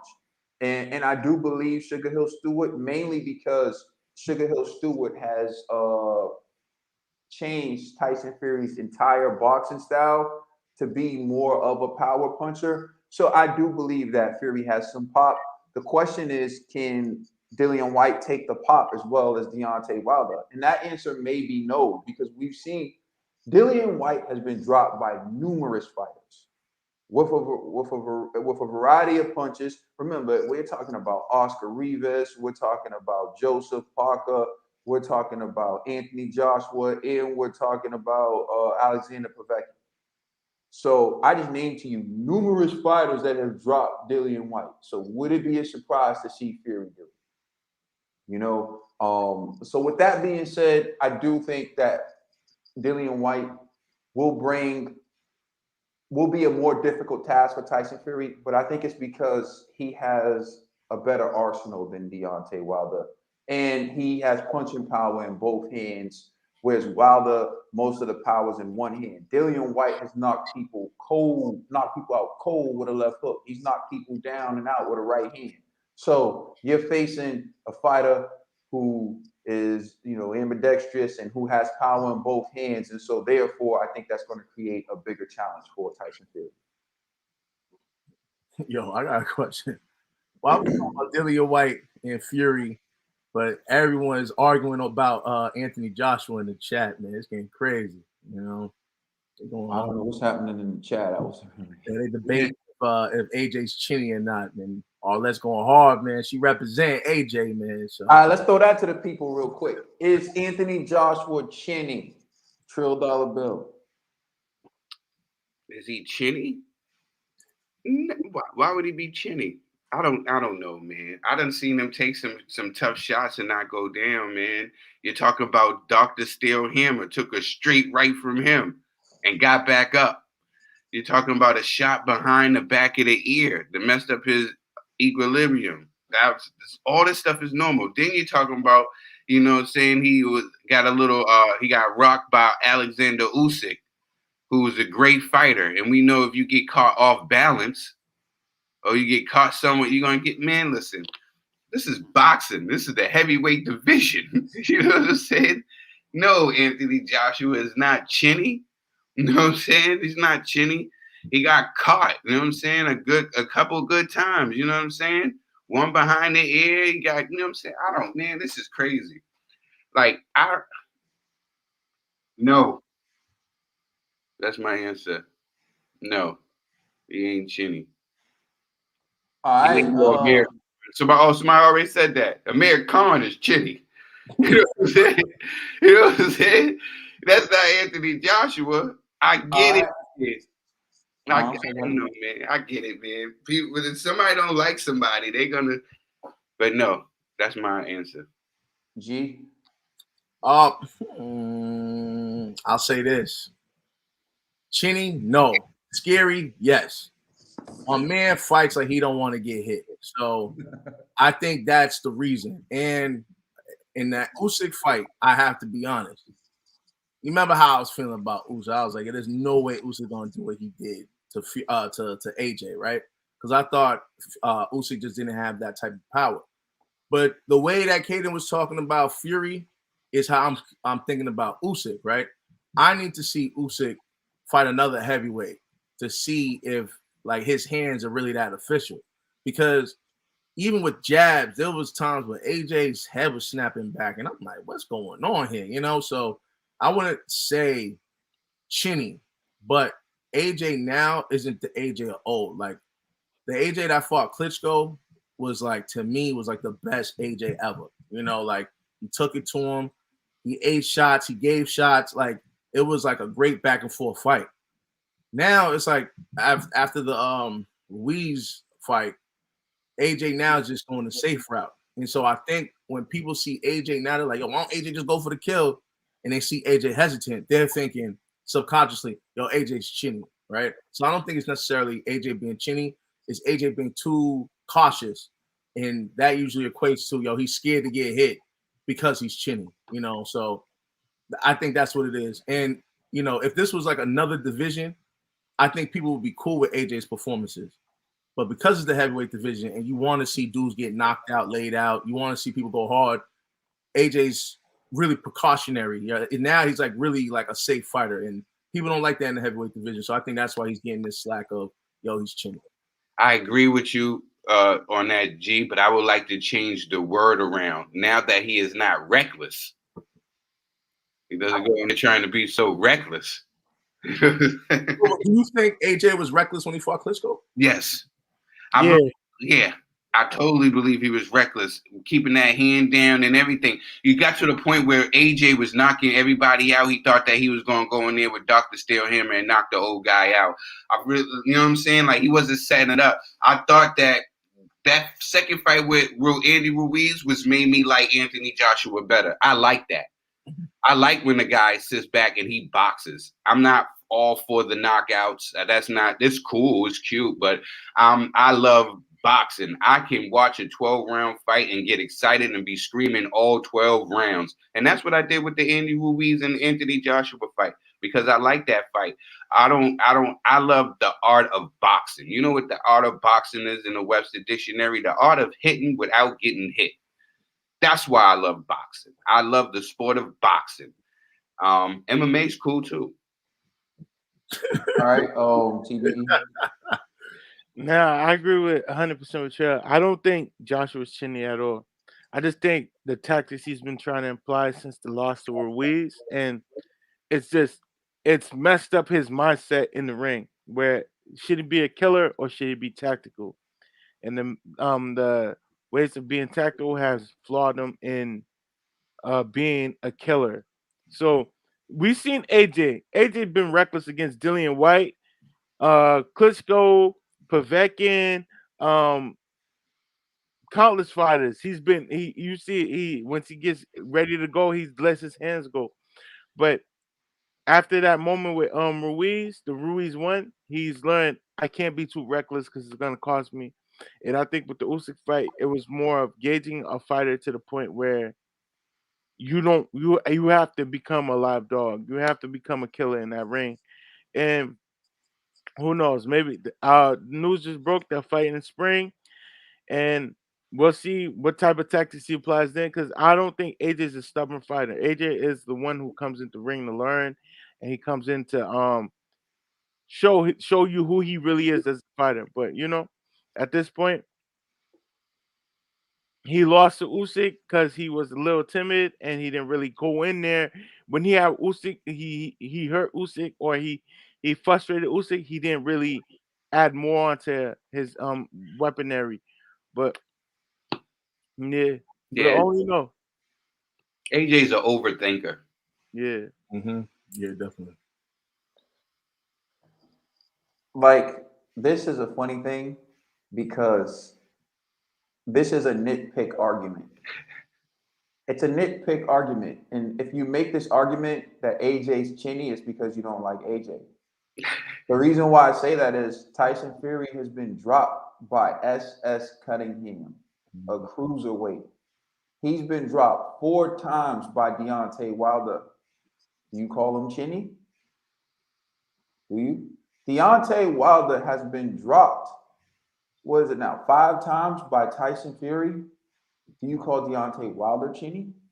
Deontay Wilder's been dropped 5 times by Tyson Fury. He's been rocked by Luis Ortiz to the point where he looked like he was going to go. And Wilder's been rocked before in other fights, but the point I'm making is, do you call him chinny? Dillian White has been dropped by several fighters that I've already named, and he's been knocked out cold by 1 punch. Do you call him chinny? I can keep going. Andy Ruiz was just dropped by Chris Areola, a dude who's not even known for power. Do you call him chinny? See, I can keep going, but the point I'm making is this is boxing. A good punch drops everyone. To me, chinny is a guy who doesn't have the ability to recover. Anyone can get hurt by a good shot. Okay, AJ gets hurt easily, but he recovers. And I don't know what you define as easily. I don't know what you define as easily. I've seen AJ hurt against Vladimir Klitschko. I've seen AJ hurt in 1 fight against Andy Ruiz. And I've seen AJ hurt against Usyk. But what you're not taking into consideration is fatigue makes cowards of all of us. Fatigue makes cowards of all of us. So when you're talking about you seeing AJ get hurt in numerous fights, please tell me how many fights AJ's been knocked out in. 1. And he wasn't even knocked out. He was just in the corner looking like tired as hell, and the referee waved it off. I've never seen AJ counted out. I never seen AJ look the way Wilder did last night. Never seen it. I never seen AJ look the way Fury did in the first fight against Deontay Wilder. Never seen it. Every time AJ goes down, he looks aware and he looks like, oh man, I'm tired. Oh man, I got caught. I never seen AJ just look like he got concussed and was straight knocked out. In Ruiz fight, his equilibrium was off, and he kept fighting. Here's the thing, man. To say someone's chinny, they gotta get knocked out, like Amir Khan gets knocked out. Lennox Lewis was knocked out cold twice. You can say Lennox Lewis was chinny, but again, what is Lennox Lewis chinny, or did he just get caught twice? Because nobody else could do it to him. You know, like, come on, man. To say someone's chinny, they got to have like a serious history of getting clipped. Joshua gets hurt in fights. Yo, you do realize it's a boxing match, right? Well, it reminds me of the dumbest thing I've ever heard. I was playing a football game, right? Go ahead. Yeah, go ahead, bro. And you can jump in right there. I was playing a football game. I was running, and I went down, and it was a huge collision. I had the football, and I got tackled. My dad told me I sucked because I went down. Bro, what do you want me to do? You want me to struggle? I did what, bro, it's a fight. You get hurt in fights. If you ever been in the ring, if anyone's ever been in the ring and they told me they've never been hurt, I'm going to tell you, you've never been in the ring. Most fighters will tell you when they ask, did a punch hurt? They all hurt. They all hurt. Like, what are you talking about? He's chinny. Come on, man. Yo, listen. Yeah, just to add to what you were saying, like it's crazy. You never heard nobody say Miguel Cotto was chinny. Miguel Cotto used to come up off the floor to knock people out. And Turo Gotti. You know what I'm saying? This is crazy. I guess everybody got their own you know, Well, you pick and choose. I'm sorry, bro. If AJ's chinny, all them dudes are chinny. Don't tell half the story, tell the whole story. They all been down. They all been hurt. They all been rocked. Thank you. I'm like, oh, where this come from? AJ just is what it is. Oh man, Hey, it's great out here, man. Yeah, yo, people, pardon me, man. I'm trying to, there's so many comments, man. I'm just, I gotta forgive me, man. But yeah, let's get to the next topic. Man, is Joshua versus Wilder still a mega pay-per-view fight? Yeah, is Joshua versus Wilder still a mega pay-per-view fight? As you know, they both have 2 losses now. Wilder's lost to Fury twice. Joshua's lost to Andy Ruiz, and now Alexander Usyk. And so, at one point, that was probably the biggest fight that could be made. But now you look, and is it still the biggest fight? Is it still a pay-per-view fight? Trill, I see you shaking your head. Dollar Bill, let us know. Definitely, most definitely. And I think they both guys, I think it's still $100 million fight. I really do. And I think people will come out to see this because this was the intriguing. This was the fight that people wanted to see. This was the first fight that everybody wanted to see, kind of like your first love.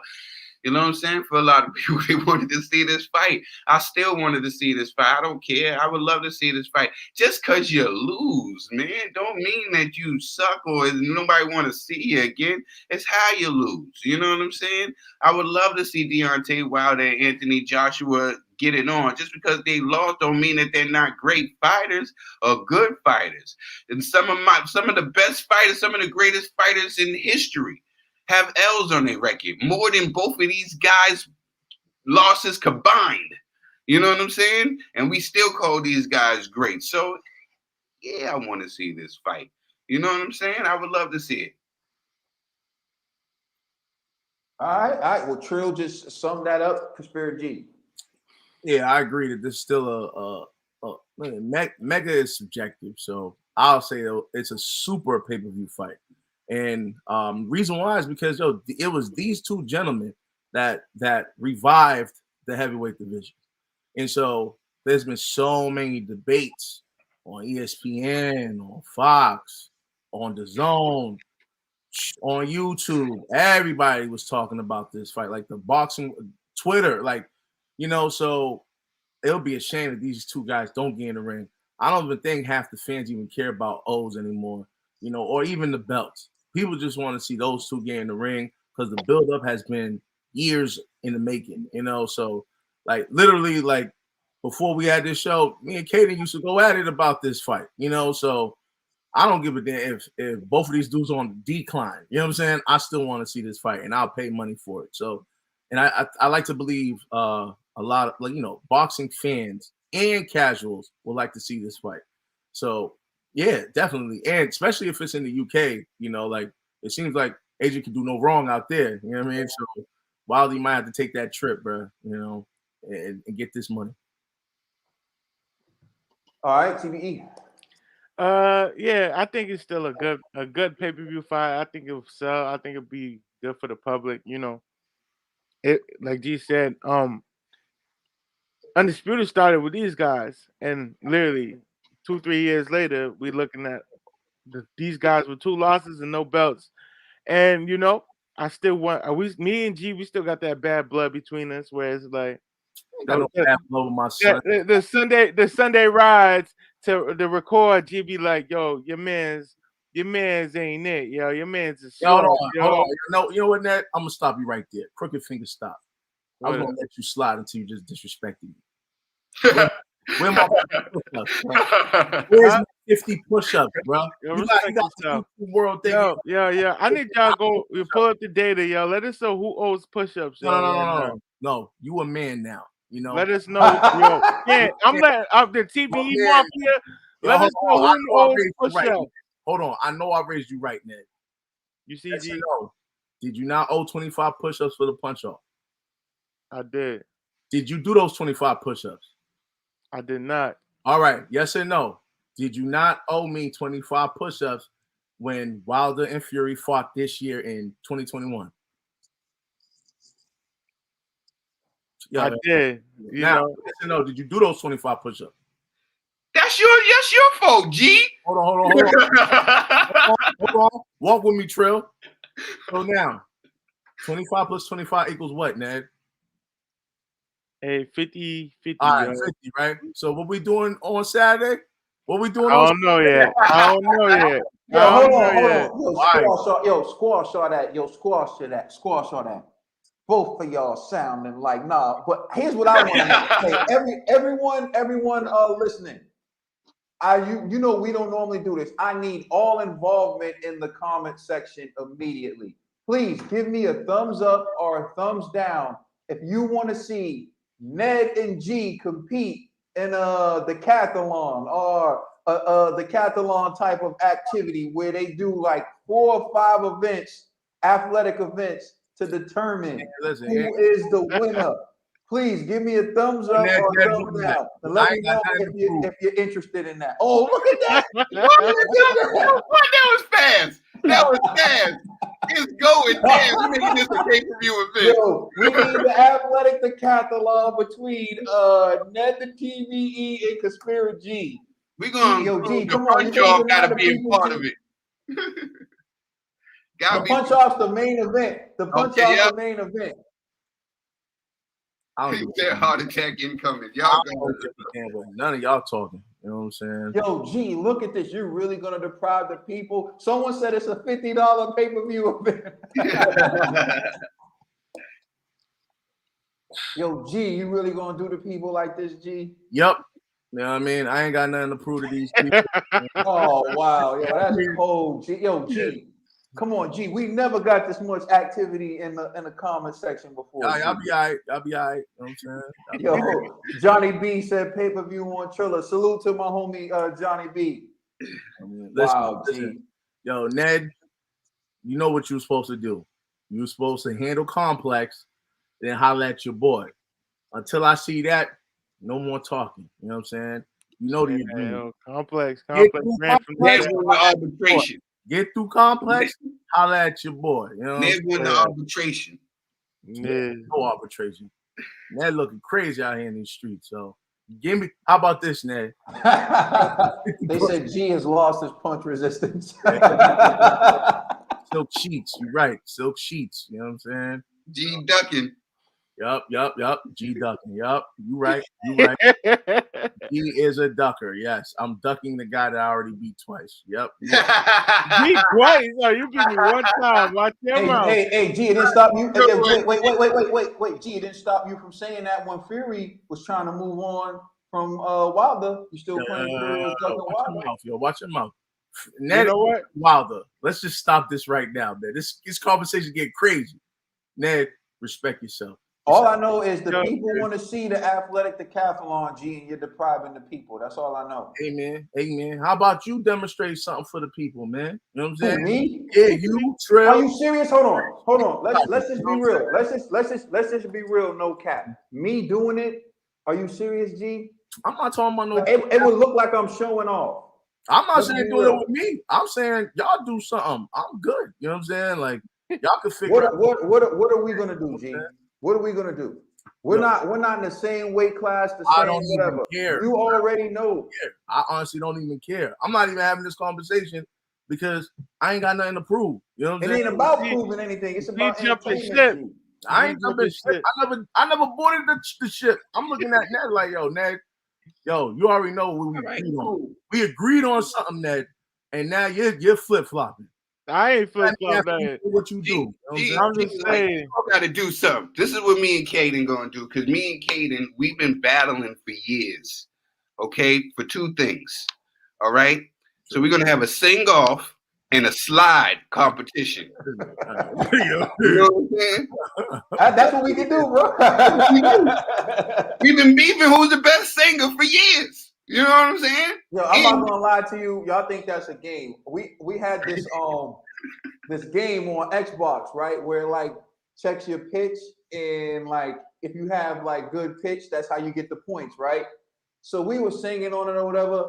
Trill got the mic and started doing his BS singing, and all you kept seeing was like, excellent.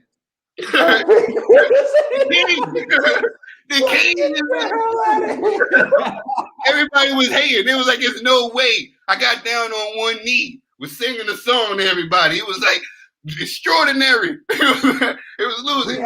We had real singers there, and they were getting lower scores than Trill. It was just You know who got the bike, baby. Can't nobody sing like old Eddie Kane Jr. You know what I'm saying? So we might have to do that. We might have to do a singer, or we play slide, or double dutch. We from the hood. You know what I'm saying? So it's whatever. You know what I'm saying? It's fine. We'll move on. G doesn't want to you know. So here we go. We're moving on to the next thing. Joshua Wilder pay-per-view fight. Yeah, it's a pay-per-view fight. You know why it's still a pay-per-view fight? Joshua has lost, but his losses have been at the elite level. He lost to Andy Ruiz. What, the 1G fan? Okay, salute. All right, so he lost to Andy Ruiz, and he avenged that loss. Then he lost to Alexander Usyk, and people can say whatever they want, but Alexander Usyk is still undefeated. He's Olympic gold medalist, former cruiserweight undisputed champion, and now he's the unified heavyweight champion of the world. But what you got to understand is, we've seen this happen before in the sport of boxing. It's not uncommon for someone to move up from the cruiserweight division and then take over the heavyweight division. So we don't know how good Usyk is yet, but we know he was good enough to beat AJ. We know that he was good enough to beat AJ convincingly. I don't think anyone but Ned thinks that AJ won 6 rounds. So, you know, you got to put in this proper perspective in which Anthony Joshua lost, but he lost to elite level guy. So Deontay Wilder lost, but he's only lost to Tyson Fury. He has 2 L's and then a Tyson Fury. Really, I might even. Are you serious? Like, my man. Do you watch boxing? I don't know what you consider elite, right? But if you beat Vladimir Klitschko, to me, that's elite. He beat Dillian White. He beat Joseph Parker, former heavyweight champion of the world. He beat Alexander Povetkin. He beat Pulev. He beat Andy Ruiz. He beat practically everyone that Deontay Wilder and Tyson Fury hasn't beat. Joseph Parker too. Yep. So, I mean, you can only be the best by beating the other people in your era, and he's beaten practically everyone in his era with the exception of Usyk, Fury, and Wilder. That's it. So, that's a good one. So I don't know. Hey, you know, nobody gonna be able to get that one. We're gonna be there all day. Yo, Stop that. Correct. Stikash. It's gonna end up being a 4-way draw.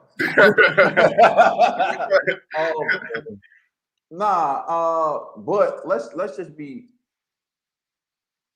real about it.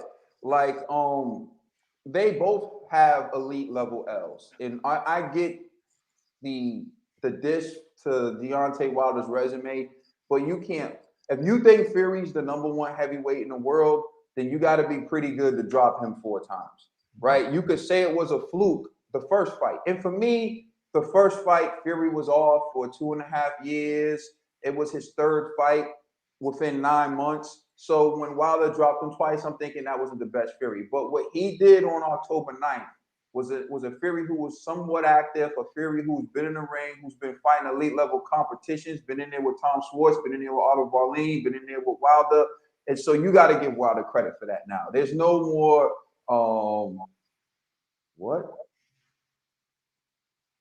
I think okay, C Lion, do you even know who Usyk is? Usyk isn't some bum. Usyk's been beating everyone up for years. Years. You know, not only is Usyk an Olympic gold medalist, Usyk beat Joe Joyce in the World Series of Boxing. You can go pull that up. Joe Joyce, who's an undefeated heavyweight prospect right now. As a cruiserweight, he beat Tony Bellew. Nah, I mean, listen, we Breedis. Usyk is a bad mother. Usyk moved up in weight, and in his second fight at heavyweight, beat Derek Chisora. And Derek Chisora is known for close losses to some of the best heavyweight fighters in the world. And he did that in his second fight. And for his last trick, Alexander Usyk just beat Anthony Joshua, the guy many people believe is the #1 heavyweight in the world, in only his third fight at heavyweight. Meaning he's accomplished more in 3 fights in the heavyweight division than Deontay Wilder has. He's accomplished more in 3 fights in the heavyweight division than Luis Ortiz, than Dillian White, than all these dudes, bro. How you sitting here naming Usyk like he's some bum? Hey man, you and I, we watch boxing from different perspectives, bro. You and I, we on 2 different planes, man. Yo, you salute to you. You know what? Joshua never fought anyone elite, and Usyk's a bum. Okay, cool. Whatever. Yeah, pretty much the whole comment. Everyone in the comments is like, you're doing them all. And then, all right. So next up, Usyk took Ukrainian soup off the menu, cuz. Next up, did Fury? I just realized what y'all just said. Did Fury's performance in the trilogy vindicate Mark Breland? All right, Dog Bill, what you think? Yo, it's so funny, right? During the group chat, I text the fellas, where is Mark when you need him? While the fight was happening. You know, I believe so. Like, look, Wilder took another beating. Showed heart, but took another beating. I think Mark Breland, this is when you care about somebody. People got mad at Mark. He fired Mark for caring about him and saying, hey, let's get back to the drawing board and we can live the fight another day. Yo, wait briefly, bro. Hold on. You're right. Yo, go to JM's comment real quick. To JM? Yeah. This one? Yeah. Go ahead, bro.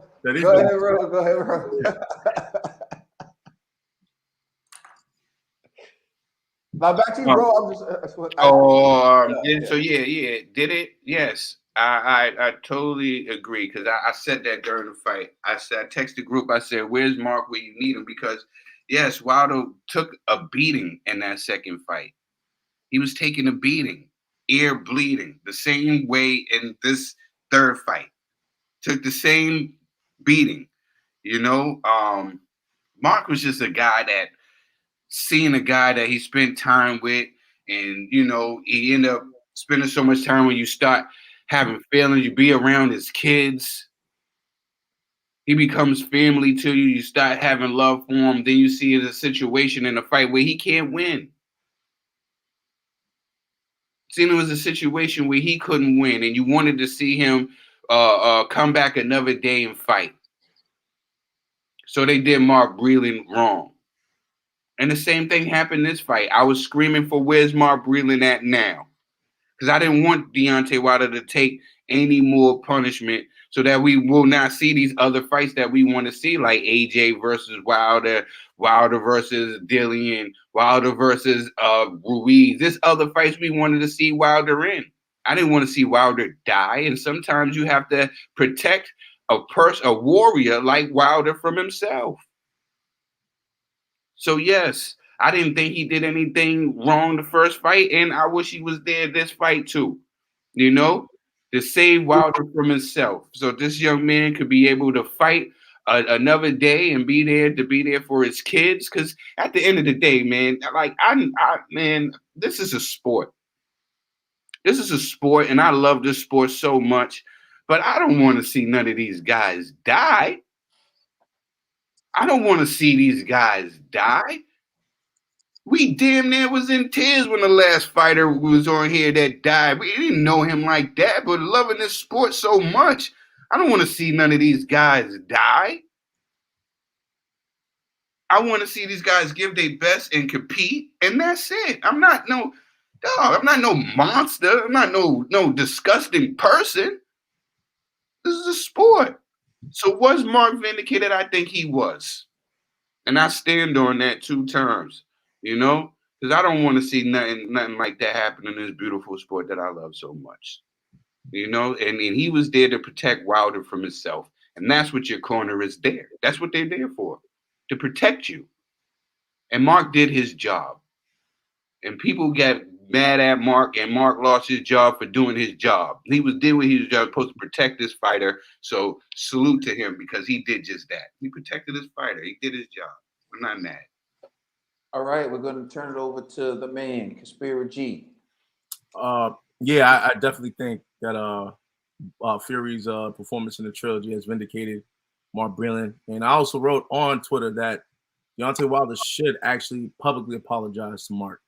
It's only right. You talked about he spiked your water, and he threw in the towel, and he wanted to die on your shield and this and that. I'm like, yo, bro, like the trilogy, although again great fight, but for like 6 rounds I watched you get punished. Like it was like watching Fury hit a heavy bag or something, and so I don't know what that does to a man. Like now I'm thinking when you come back, are you going to be the same? Will you still have the killer instinct? So the questions I have for AJ, I have for you now, and that could have been avoided if somebody just threw in the damn towel. Because I'm like, I get it, man. Wilder, like you're like, hey, it's always a punch away. And I felt like, and that's my issue with Malik Scott, when he was training you during that, when he was in your corner for that fight, I felt like he also believed in that one punch. You just have to endure. You're gonna land that one punch. And I'm like, sometimes you need more than that. And the people that are around you should know, like, you know what, this ain't going well. Like, you clearly don't have your legs for a couple rounds. Somebody had to be like, you know what, I'm gonna look after Wilder and just end this fight. Now, Wilder, salute to you, man. You're a multimillionaire, so maybe you could risk it like that, man. But I still always want to think about, because I got kids, I got a wife, so I'm always thinking about my loved ones too. And I don't want to leave the world too early, you know what I'm saying? Knowing that you got family and everything like that, you got loved ones that you got to take care of. So to me, and you have no evidence about this spiked water thing. So, and let me backtrack. First, let me say this. I wanted Mark Breland fired for other reasons, and and most of the critique is actually from what Caden has been saying about Wilder's career. He only utilizes one punch, like Wilder's just 1-2, that's it, right? And so I was like, man, Wilder, you do need to change, right? You need to implement more things, and it seemed like Mark Breland was just showing him one style, right? So I was like, get rid of him for that. Don't get rid of homeboy because he threw in the towel and saved your life. That doesn't make sense. You know what I mean? And also, I just want to address one thing when people are talking about, like Wilder's talking this pro-black stuff, but he got rid of a black trainer. Like, just because you're pro-black don't mean you're anti-white. It doesn't mean that, it doesn't mean that, skin folk are kin folk.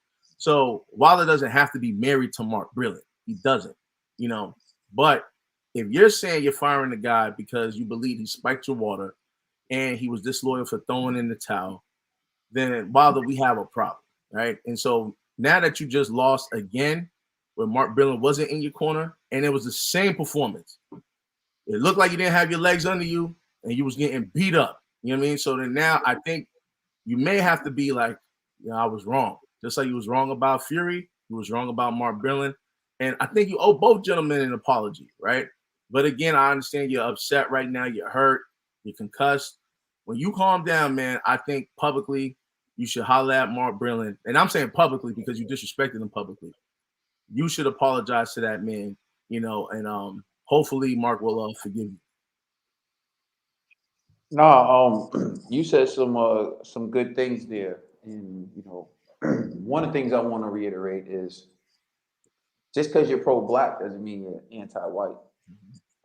And I think that's like an important thing because we see like some of the race betas who try to leave like racial comments in our comment section. Of course, we ignore it because it's not even worth our time. But we want to salute all of our supporters, like the real ones who rock with us. Yeah. Y'all know it and y'all ignore it too. You know, Y'all don't are feed like, into none of that man, bull we're not crap, race imitating crap. none of this BS talk. Man, we're not for that. Yo, talent is talent, skill is skill. Best man for the job is best man for the job. Like, you know, and that is what it is. It's not about anything other than that. And so, you know, we see it, and we see it sometimes in our section, but we don't tolerate it. But I wanted to salute our supporters because we see that y'all know it and y'all ignore it too. I know we was just talking about that about y'all guys. Y'all don't feed into none of that crap. Like we were saying that the racism don't have no place in this sport that we love so much. And Caden was actually putting it out there like, y'all know it's real and y'all don't feed into none of that. So definitely I want to double down on that what my brother Caden said and salute you guys for being real, you know, and not being with the bullshit. You know what I'm saying? We respect y'all. Have nothing but respect for y'all. All right, Ned the TVE. Does it vindicate? It vindicates a lot of things. It vindicates Tyson Fury for Glovegate. It vindicates the costume designers. It vindicates Mark Breland, and it vindicates who blame Jack Reese or whoever. It vindicates all of them. But one thing I want to point out, Mark Breland posted on his Instagram. Jack Reese is different, bro. Don't watch him out. You know what I'm saying? What is it? Mark Breland posted on his Instagram saying great fight. And you see our boxing sister right there saying vindication. So that just says enough. Like Mark Breland, you didn't deserve the slander that you got from the Wilder's camp. You did enough. You were in this corner. You did the right thing, and to save that man's life in the second fight. So I'm glad that you know all this nonsense that your name was involved in is actually clear in the air, and you getting your recognition and respect. And yeah, All right, so it has to be vindication. You would call a disloyal trainer, and the outcome was said to be the result of you being disloyal and not doing your job. Well, then, the outcome was relatively similar, and you weren't there anymore. And there were supposed to be other people there that were doing a better job. And when you look at what actually took place, I looked at when they made the glove selection. There's video footage out there. They're trying to complain about Tyson Fury's glove. And all that nonsense immediately gets shut down by the athletic commission. It's like, this is an approved glove. And they keep asking the same dumb question. Well, there's a pattern glove that someone wore the other week. Why don't it look like that one? Because they're different types of glove. Like, are you serious? Like, my dudes, like, you guys have to realize, like, everyone isn't a bunch of fourth graders that you can try to pull the Jedi mind trick on. Like, yo, we are adults, like educated adults. There's a difference. You understand? There are different types of boxing gloves. They're different brands of water. Water supposed to be the simple thing. Water's supposed to be water, right? But I swear I can tell the difference between this, the difference between Poland Spring, the difference between Fiji. I'm just saying, like, dude, like, it's a different type of glove, so it's going to look different. In the end, right? In the end, Wilder ends up changing his glove last minute to the MX glove, similar to Everlast brand, that's similar to the horsehair type of glove that Fury was wearing. And that was actually something that shouldn't have been done because it wasn't his original thing. But since it was already on the approved list, they let him do it. And guess what Fury said? Nothing. So that's one thing. Y'all doing all this about Glovegate, and Fury could have been the biggest petty dude and say, no, he never put that MX on the list. No, yo, we will keep. Fury said, let him wear whatever he want, as long as it's approved by the commission. Fury trusts the process of the commission, right? You know, so there you have it, right? And now you get to the hand wrapping. You claim that His glove was loaded with egg weights. His glove was loaded with this. The person you send to watch Fury wrap his hands in the third fight was JD's again. You sent JD's again. I watched it. Fury said to him when they were wrapping his hands, Fury looked at JD's and said, "You missed the dusters last time." Like he told him. Like, come on, man. You send the same. Here's my thing. If the gloves were loaded and you truly believe they were loaded, why do you send the same guy? Is that not the dumbest thing? Is it not the dumbest thing in the world to send the same guy who allowed them to load the gloves again? And what was the logic in that? Why not at least send Malik? I still don't get it. But JD's was there. They get in the ring and you saw a similar outcome. For those who say, oh, well, who's better because Wilder dropped Fury twice. He dropped Fury twice under the tutelage of Mark Breland, too. The fight that he actually did the best in was under the tutelage of Mark Breland. Although I don't know if you can say it was Fury, you can say it was Breland, you can say it was this. Here's what I don't know. I don't know if Wilder fared any better under Malik Scott than he would have under Mark Breland. I do believe, based on the videos that they put out, he was looking better. But then again, that's just videos. When the actual fight happened, it looked like the same Wilder we've always seen. If he lands the right hand, he can win. If he doesn't land the right hand, he's going to get out boxed. But it has to be vindication for Mark Breland because Wilder went out the same way, except when Mark Breland was in his corner, Wilder went out on his feet. When Mark Breland wasn't in his corner, Wilder went out on the floor. Now, Wilder always said he wanted to go out on his shield, and I salute him because he definitely did that. Yo, and that's props to him. Yo, sometimes you don't know what you're asking for, but you ask for more, right? He asked for it, he got it. But he could barely walk out of the ring that night. He needed help walking out of the ring, Deontay Wilder. And we'll see what type of lingering effects that has on him. But in the end, he got what he wanted. He got what he wanted, and it was no different than what he got with Mark Breland. So I say all that to say, for me, it's vindication for Mark Breland because pretty much the same exact thing happened. It was the same exact gloves that Fury wore in the second fight. You send the same exact guy to watch the hands being wrapped, and you went out worse than you did when Mark Breland was your trainer. So to me, that's what you get. Vindication. Yeah. Hold on, I gotta share something. So I'm like wondering, what is everybody talking about in the chat? They're like, yo, did y'all see the stool? I'm like, what? You know what I'm saying? They were saying that, I was seeing something else before you pull that up the stool. They were saying that Deontay Wilder is racist. You don't think Deontay Wilder is racist? And they are just what stool? I didn't see it. I wanted to put up the fact of what y'all said the other day. Yo, this was his stool during the fight. You know what I'm saying? Yo, I didn't even peep that. Wow. So what is that supposed to? What is that? So the question is that racist?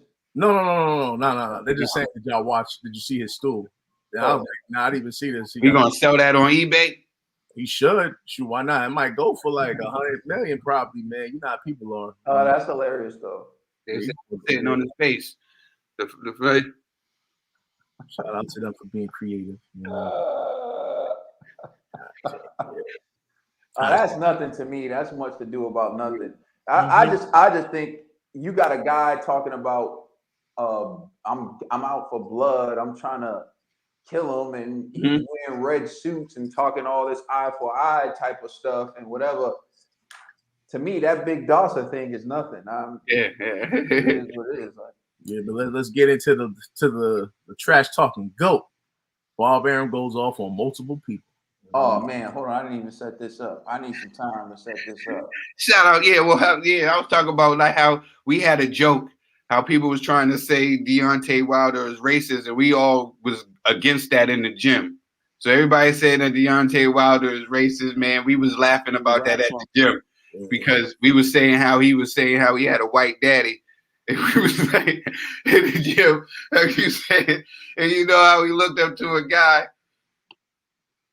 Yeah, and then like I kind of what all that just reminded me of is like I remember when AJ, was talking about during that Black Lives Matter protest, and he was like, "Hey, if they don't want to respect us, then let's just support black businesses." And I remember so many AJ fans like disowned them. They were like, "AJ, you're racist. You're this. You're that." And I remember, matter of fact, that might have been my first exchange on Twitter with people. I had to like literally like educate a couple of like AJ, like former AJ fans on what the statement that AJ was saying was not racist.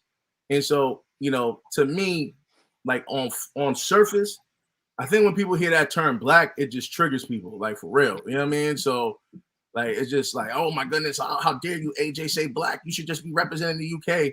But it's like, oh man, you want him to forsake some of his identities? That's kind of tough. You know what I mean? Like, and I don't know how it is in the UK. In the States, is a little different, So when these guys are like putting on for like black people or African Americans, it's not saying we do not like or respect or rock with white people. That doesn't mean that, So you can still have knowledge of self, pride of self, and still be, a humanitarian, right? I love everybody, you know what I mean? So, but I still love black people. I still love being black. You could do both, you know what I mean? It's both and it's not and or something like that. All right, moving on to Bob Arum going off on multiple people. The video is set up. All right, so let me pull it up right now.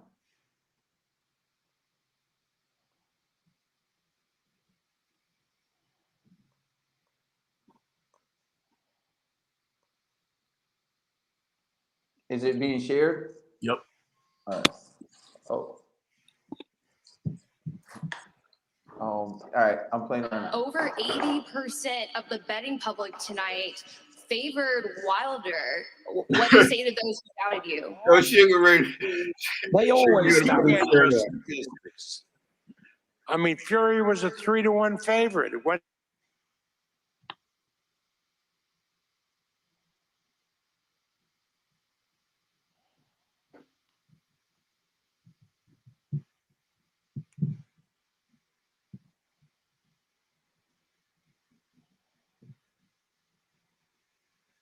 What happened with the volume? Yeah, we can't hear it. Yo, bro. Yeah, it's not playing. The volume. No audio. Oh, we can't hear you either, brother. We're back live. All right.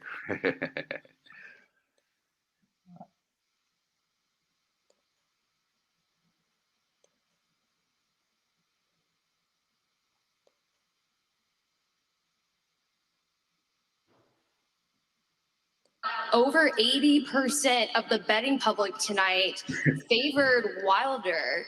What do you say to those who doubted you? They always Where did you get your statistics? I mean, Fury was a 3-1 favorite. It went down to 250 to 1. So where did you get that the public? I mean, really, this is serious. FanDuel, the greatest bet app, which is a sponsor of the fight. I mean, you're making up stuff. And the public, look, this is Las Vegas. What you're talking about is that Tyson was a big favorite, so the small bettors who come in at the last minute bet the underdog. Right. I've seen 50 to 1 fights where there's more bet on the underdog in the last hour by the public. Believe me, the betting favored Tyson Fury. All right, thank you. Next time they know who to put their money on. Yeah. Yeah, like Frank said, next time they know to put the money on if they want to keep it in the pocket. All right, so that's one time that excuse me, that he spazzed. Here's another time. The IBF finally has ruled that Triller is in default.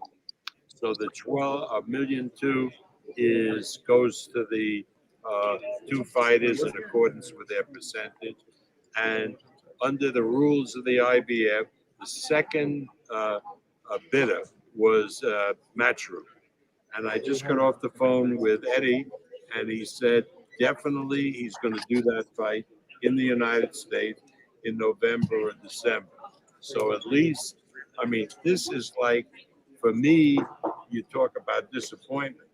I mean, here's a kid in Teofimo who wins a fight that nobody expected him to win, and he is on top of the world, and he hasn't fought for over a year. I mean, that's a criminal Bob, thing. it wouldn't have went to purse paid if you would have paid him what he was looking for. Shut the fuck up, you little prick. He be violating They're coffee. He pulled a G when after G be trying to fake like he's, you know, nice and humble, right? And then the real G come out. That's what he. Oh man. All right, this is the last one right here. Crap. They bring this woman in from the UK, and she's slanting all the press conference to Wilder. Like, I don't give a damn, but it's obvious that that's what she was doing. And then she knew that the understanding was no facer. Tom Brown argued with Fox, no facer. We said no face-off. And what does she say? Face-off. Now we're going to do a face-off. Fuck her and fuck them. There was no face-off, and we saved the fight. Hey, Bob. Yeah, somebody will get one. All right, so you just saw my man spaz out. So basically, what's your reaction to Bob Arum spazzing out on everybody? I'm gonna turn over to Trill Dollar Bill. What's so funny is Bob ain't wrong. Bob isn't wrong at all. Bob isn't wrong at all. You know what it is? Because when you get so old, you get tired of the BS. And I heard somebody say that in the comment section too. You get tired of the BS when you get to a certain old, you get frustrated. Like even my lady, she says to me, she said, you know, you get more grumpy as you get older. You know what I'm saying? You know, and you have less patience. You know, and that's what it is with Bob. He has less patience for all the bull crap. You know what I'm saying? And I'm not mad at Bob. He was right on all three. You know, on the first one when he's talking about the betting, they were off on that. Bob's like, what are y'all doing? Y'all always, you know, putting out fake news. You know, you get aggravated with that. Then he's trying to big up his fighter, Teofimo, and then this guy come over here talking mess. You know what I'm saying? It's like, get him out of here. And then the lady on the, I felt the same way. I was saying the same way. I felt the same way.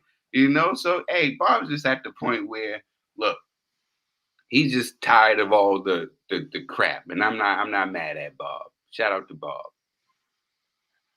All right. So now we're going to turn it over to Conspiracy.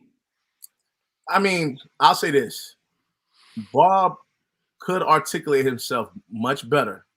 You know, however, I think people give him a pass because how old he is. You know, like respect the elders, but you know, he do be wilding. You know, like, and I do agree with Arlette on one thing. He shouldn't have called that UK sister abroad, but I agree with Bob. Like, she was playing favorites. Like, you too much love to Wilder, cutting off Fury. It was kind of crazy, and then she even hugged Wilder at the end. Yo, son, it was crazy. And then you know the game plan. There was no face-offs, and then you go, hey, now we're gonna do the face-off. It's like, yo, like, we paying you good money to do your job, and you're dropping the ball, right? So Bob's reaction, was it extreme? Maybe. However, it's justified, you know. So now when he was talking to Mike Carpenter, I felt like that wasn't necessarily justified. But if he feels that way, maybe he's like, yo, me and Carpenter had beef for a minute now. So he was looking for a reason to violate, you know. But I don't know, man. I kind of feel like boxing media, if I was Bob, I would at least try to respect boxing media, you know, like, because again, these are the people that are promoting your fighters, promoting your promotional company. So you want to show them some level of respect.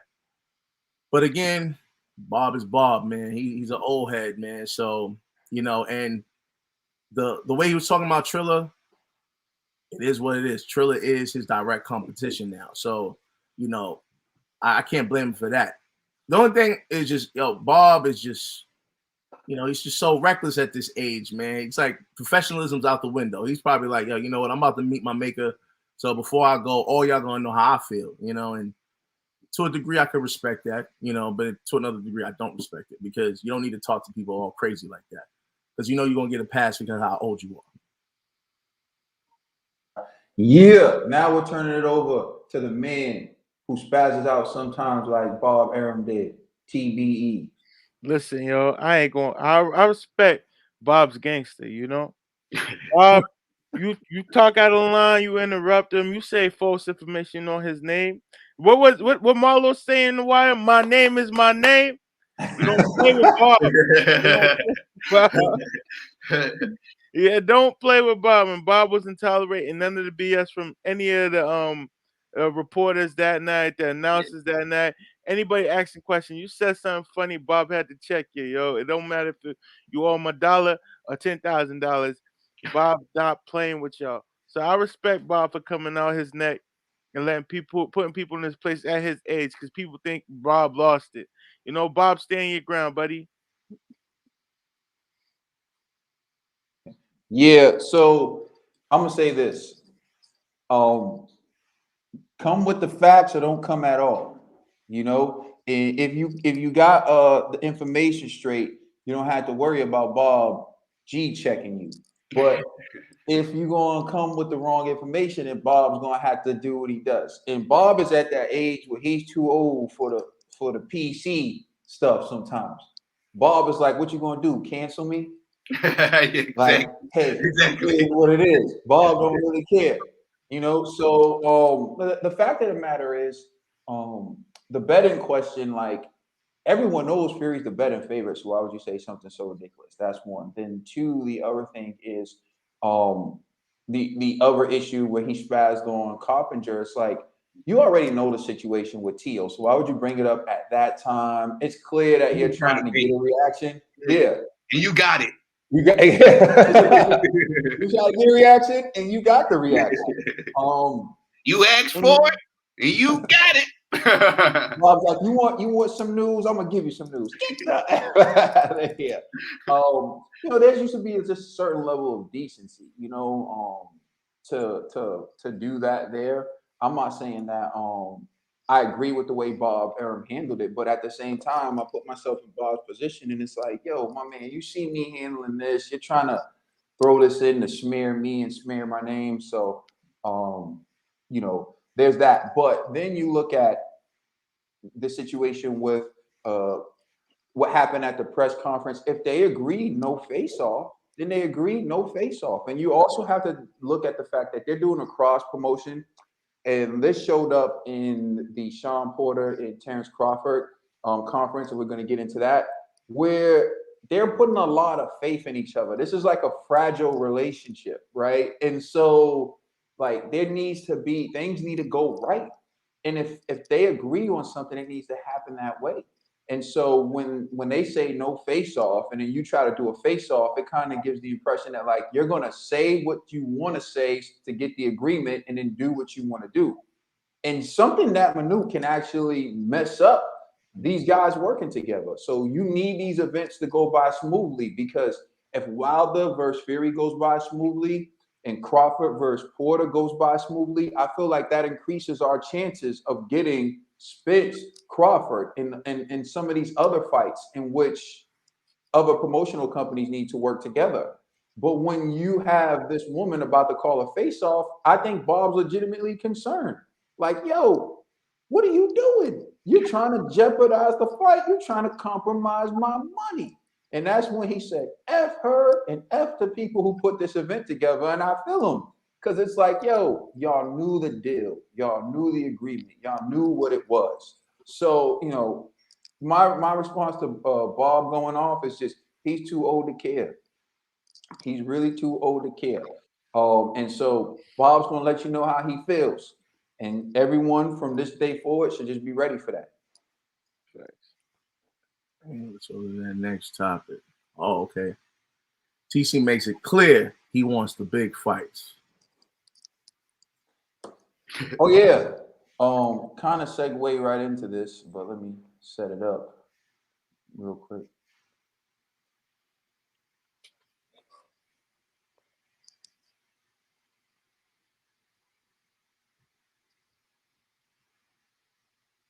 I will agree with you. All right, hold on. Bob don't need security. He got it though. He got security. His security guys, this bald black dude. He's always with Bob. Bob's security is to protect you from That's him. his homie. That's his homie. Bob's trying to protect you from him. Yeah. Who want to catch You know this? what I'm saying? You know what I'm saying? That's just where Bob keep it at. You know what I'm saying? We know who's doing the shooting. Bob's like, security, come here. Bob grabbed the joint. Bop, bop, bop. Put it back in security. Treat him like time. You know what I'm saying? You see Bob without security, run.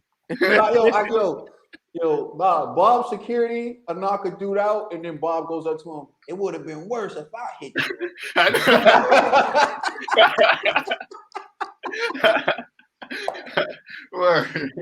All right, so here we go. So in this exchange, I'll set this up. You have Bob Arum and Terrence Crawford, top ranked, sitting on one side, and you have Sean Porter and Todd. I can't remember his name. I just like Todd something. He's the guy behind PBC. If you ever see like some promotions, he's the one who promotes like the PBC fights, and he's really one of the major players in the game that people don't talk about.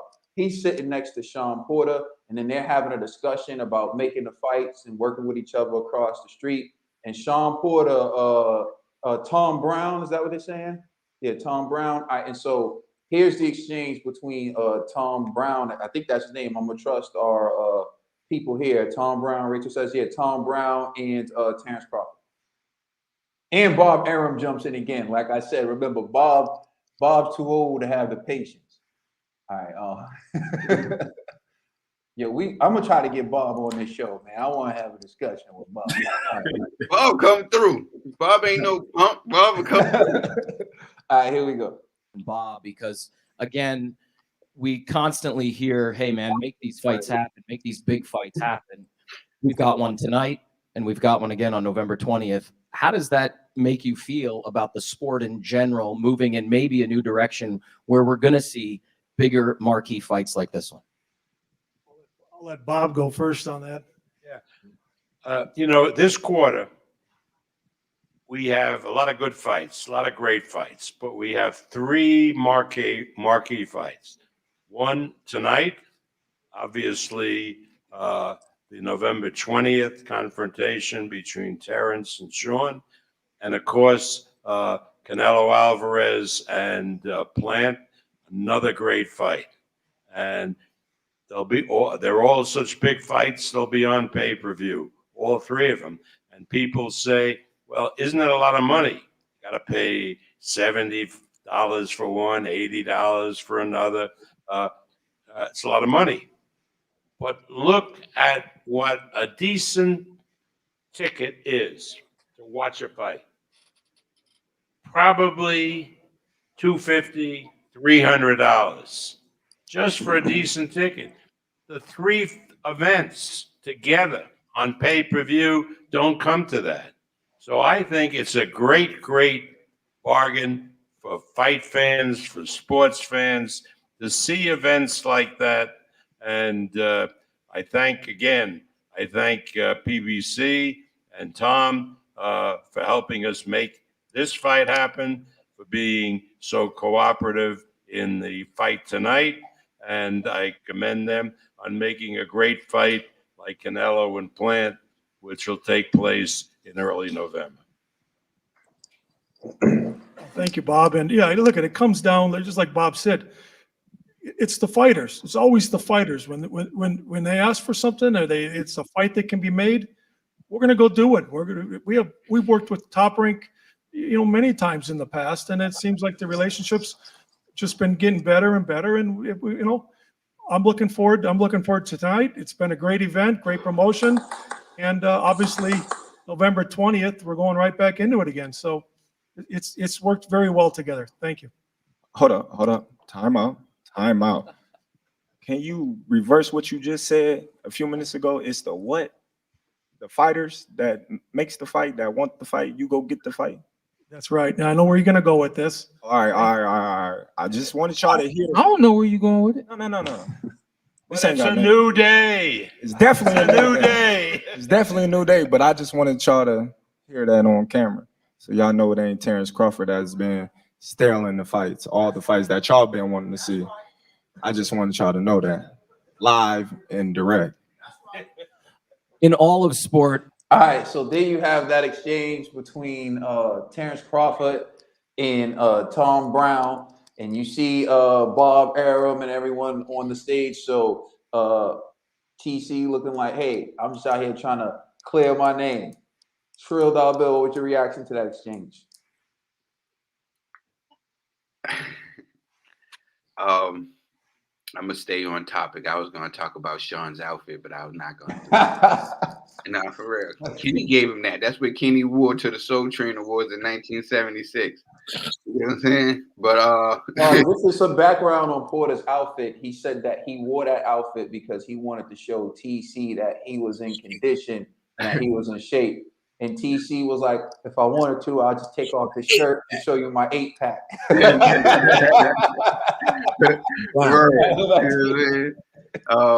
Look, TC wants to fight. Stacey makes it clear that he wants the big fights. Okay. You got one coming. Look, we discussed certain things on this channel before about TC. You know what I'm saying? We was like, TC always said he wanted all the big fights. And we believed TC that he wanted the big fights. But then when TC re-signed with Bob, we was like, whoa, TC, we thought you wanted the big fights. But TC, I guess, was proving that he wanted to stay, loyal to the company that, believed in him, I guess, and helped him get to that bag. So he re-signed with Bob, and Bob is trying to get him the fights that he wants now. He got that fight with Sean coming up. I think that's going to be a good fight for him. And then maybe he can move on to other great fights. To me, it's just like, I don't know. I'm happy that TC is fighting these guys. To me, it's like these guys already got their wear and tear, already fought each other now and stuff like that. So it's good to see him finally getting in the mix with these guys, and and maybe we can get that fight with him and Earl. All right, G. Yeah, I'm happy for TC, right? For one, for getting this fight, and for two, to kind of clear his name. This is why I hate boxing politics, right? Because it's not the fighters. Like, a lot of these fighters, they want to fight one another, want to fight the best, but they can't because of political parties, right? Like, you got PBC not rocking with Top Rank and vice versa, right? And so the only time they'll come together is if they're like, hey, you know what? All right, this makes financial sense, right? But in the process of that happening, we got people picking sides. TC's ducking, Earl Spence's ducking, Porter's ducking, Thurman's ducking. So it's good to see the businessmen actually like talking about, hey, we're mending this relationship, so you'll see more cross promotion. So then it kind of vindicates TC, and I honestly believe in my heart of hearts, TC was never afraid of any of those guys at PBC. But what Trill was saying, I had the same concern. I'm like, oh, why'd you resign with Top Rank when there's really no welterweights at Top Rank? But then it kind of goes like, hey, maybe Top Rank was just offering them a bigger bag than PBC, right? So who are we to go against a man and his money, right? But it's just good to see that, TC at least has shown the world through this press conference that, hey, it's not me. I do want the big fights. It's the powers that be are preventing me from fighting the big fights. TBE. That's what's up, TC. You want the big fights because I still bring this up when Arum said, "Oh, we want Spence next," and then you said, "Oh, we want Pacquiao," and then the Pacquiao fight never happened, and then Spence got Pacquiao, and then Pacquiao's on the other side of the street that you didn't want to cross, and then you said the Spence fight was never going to happen. You were just saying a whole lot of things, but now I think your career is finally on the right direction. Hopefully, we get the big fights we want, and I'm excited for this Sean Porter TC fight because it's big. I think it's one of TC's toughest challenges, but I respect what you say. I'm gonna hold you to it too, TC. So bring boxing what they need at this point in your career. So I think it's easy to try to take one comment and spin it around, right? But I think were there a lot of promotional battles that kept these fights from happening? Absolutely. But at the end of the day, you also have to look at decisions that were being made. And so for TC, his issue is he's on the side that doesn't have the marquee names. And he knows that they don't have the marquee names because remember, this isn't me making it up. Google search it. His lawyer sent Top Rank a letter saying that they were not satisfied with Top Rank not getting TC the marquee names. His lawyer sent this letter. This is an actual thing. You can look it up. That's what led to the feud between Bob Arum and Terrence Crawford, where Bob Arum said the money he lost on Terrence Crawford, he could build a house in Beverly Hills, right? Which is true. And TC re-signed with Top Rank because they offered him more money than PBC was offering him. And offering TC that money, and it was an investment, and Bob Arum was going to take a loss in the beginning because he's trying to set TC up for the bigger fight, which is Earl Spence Jr., right? But if you're Tom Brown, why would you give him Earl? Why would you give him Earl right out of the gate? When you play the game right and you got Sean Porter, who's going to be the mandatory for him, why would you give him Earl? You want to take as many shots as you can. You want to give yourself as many chances as you can. Don't be fooled. You got Bob Arum on one side, you got Tom Brown on one side, and each man is trying to collect all the belts. It's like Pokemon. You got to catch them all. Right? They're trying to catch them all. So they want each chance to catch them all. Remember, the WBO ordered Terrence Crawford to fight Sean Porter. It wasn't because Bob Arum decided that he was going to give Sean Porter a chance. No, the WBO ordered it. And out of fear that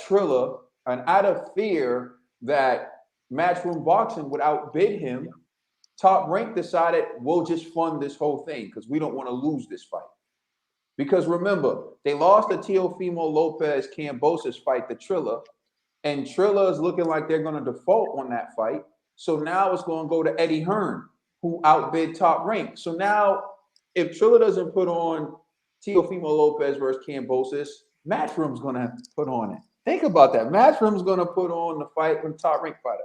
So it was in Top Rank's best interest to fund the fight. So that's why they fund the fight. Now that the fight is taking place, though, after Fury versus Wilder, you have Sean Porter versus Terrence Crawford now. What I'm hoping is this creates a blueprint for these guys to work together. And so that way, if TC beats Sean Porter, they will set up the Earl Spence Jr. fight because they have a history of working together and things go the right way. That's why I think it was extremely damaging when Fox said they wouldn't do the face-off and they were about to do it, because I think it makes Bob a little weary. Like, hey man, you need to be true to your word. You need to do what you're gonna do. You need to be true to your word.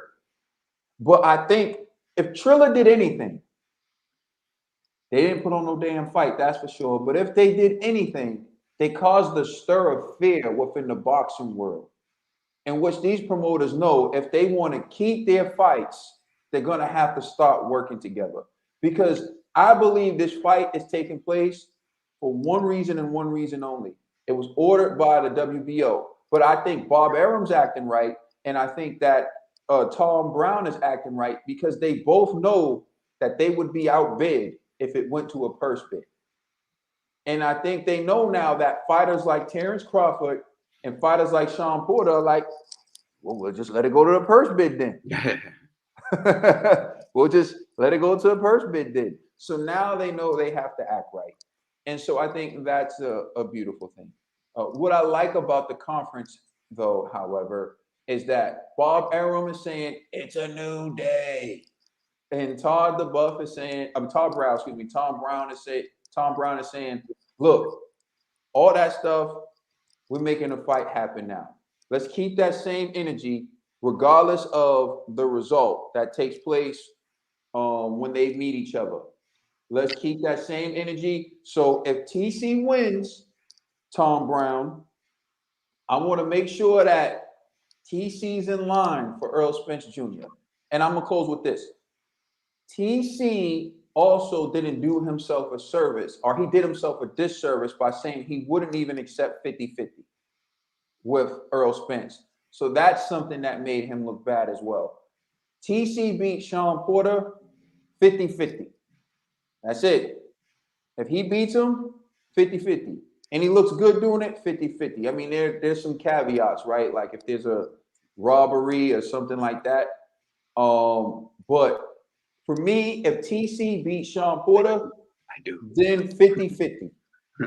50-50. No excuses. So I want the same energy. To me, this is a positive thing to see Bob, to see Tom, to see TC speaking. And completely unrelated, I think TC wanted to wear that suit so he could show Sean Porter what a real suit looks like. That was a nice suit. Now that's how you wear a suit. I think TC wanted to let Sean Porter know you ain't the only one who can wear a suit.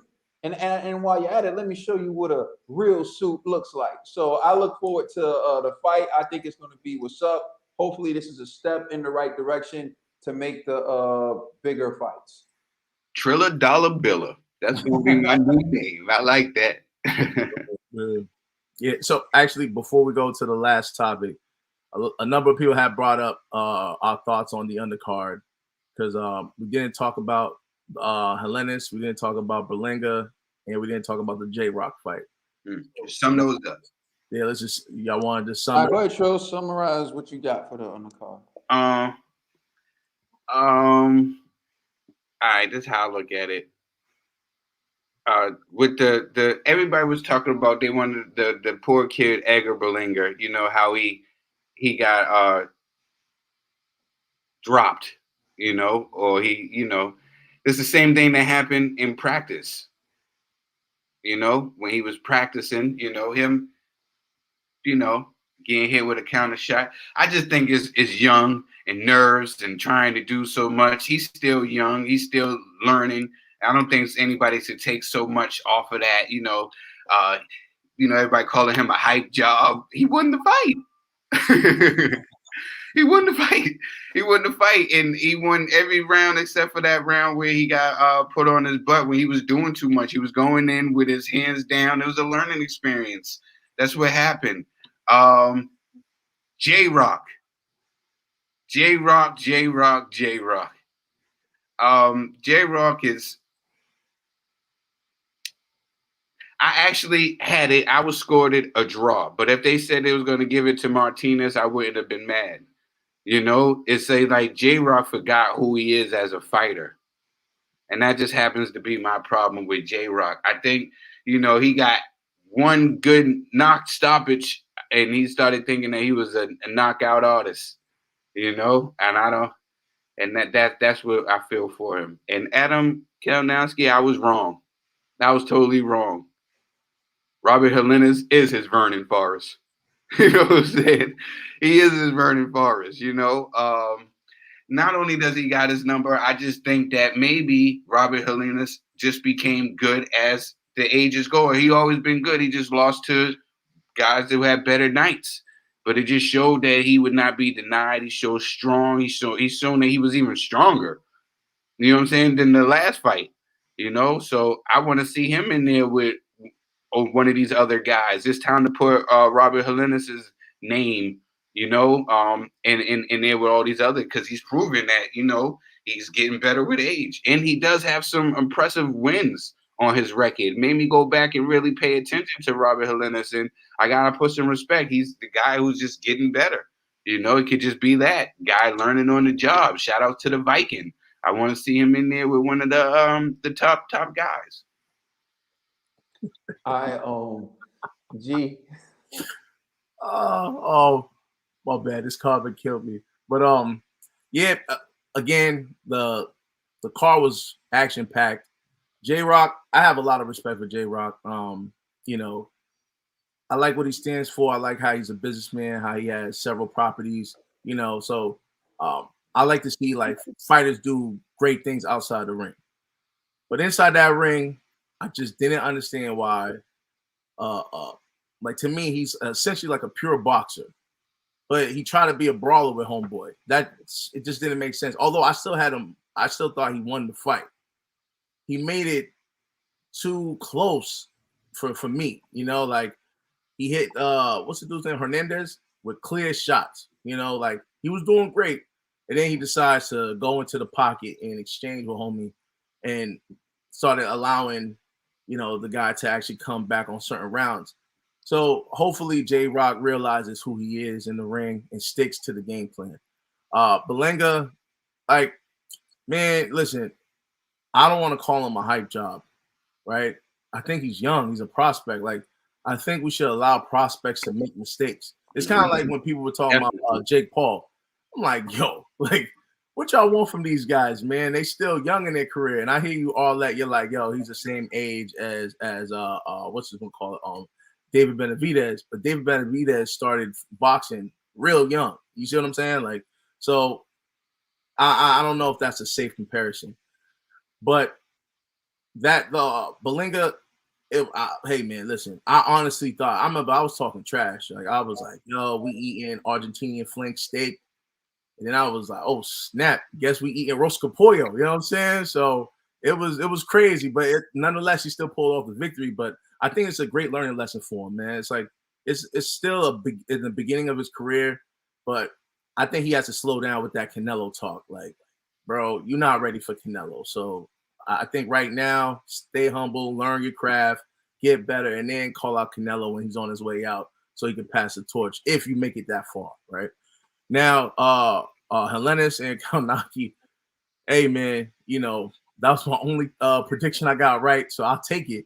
But you know, I don't know. It seemed like the same way I envisioned it in my mind. You know, like I felt like Helenius just had the reach advantage, the height. Like he's more technically sound than Kaunaki. Kaunaki to me is just like a guy that just moves forward, no defense. He just throws punches.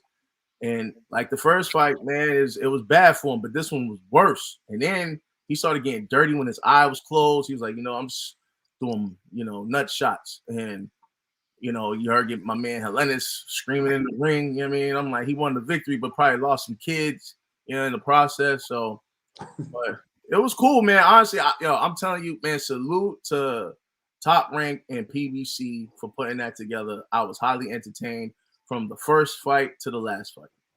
Led the TBE.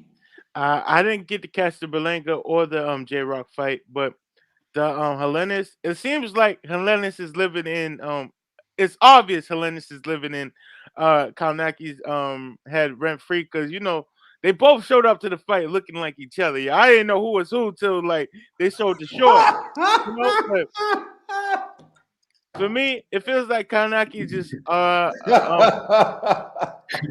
isn't there where he's ready to push himself past to, like, he's a boxer. Helenius has his number, obvious. Helenius has his number, and that's what showed you. That's what proved to me. It was so funny. The best. Yo, that comments are just crazy, yo. Helenius just has Kalneki's number, and I just feels like he's not timid. He doesn't respect him as a fighter either, and that's why we saw the outcome we saw that night. Yeah, so.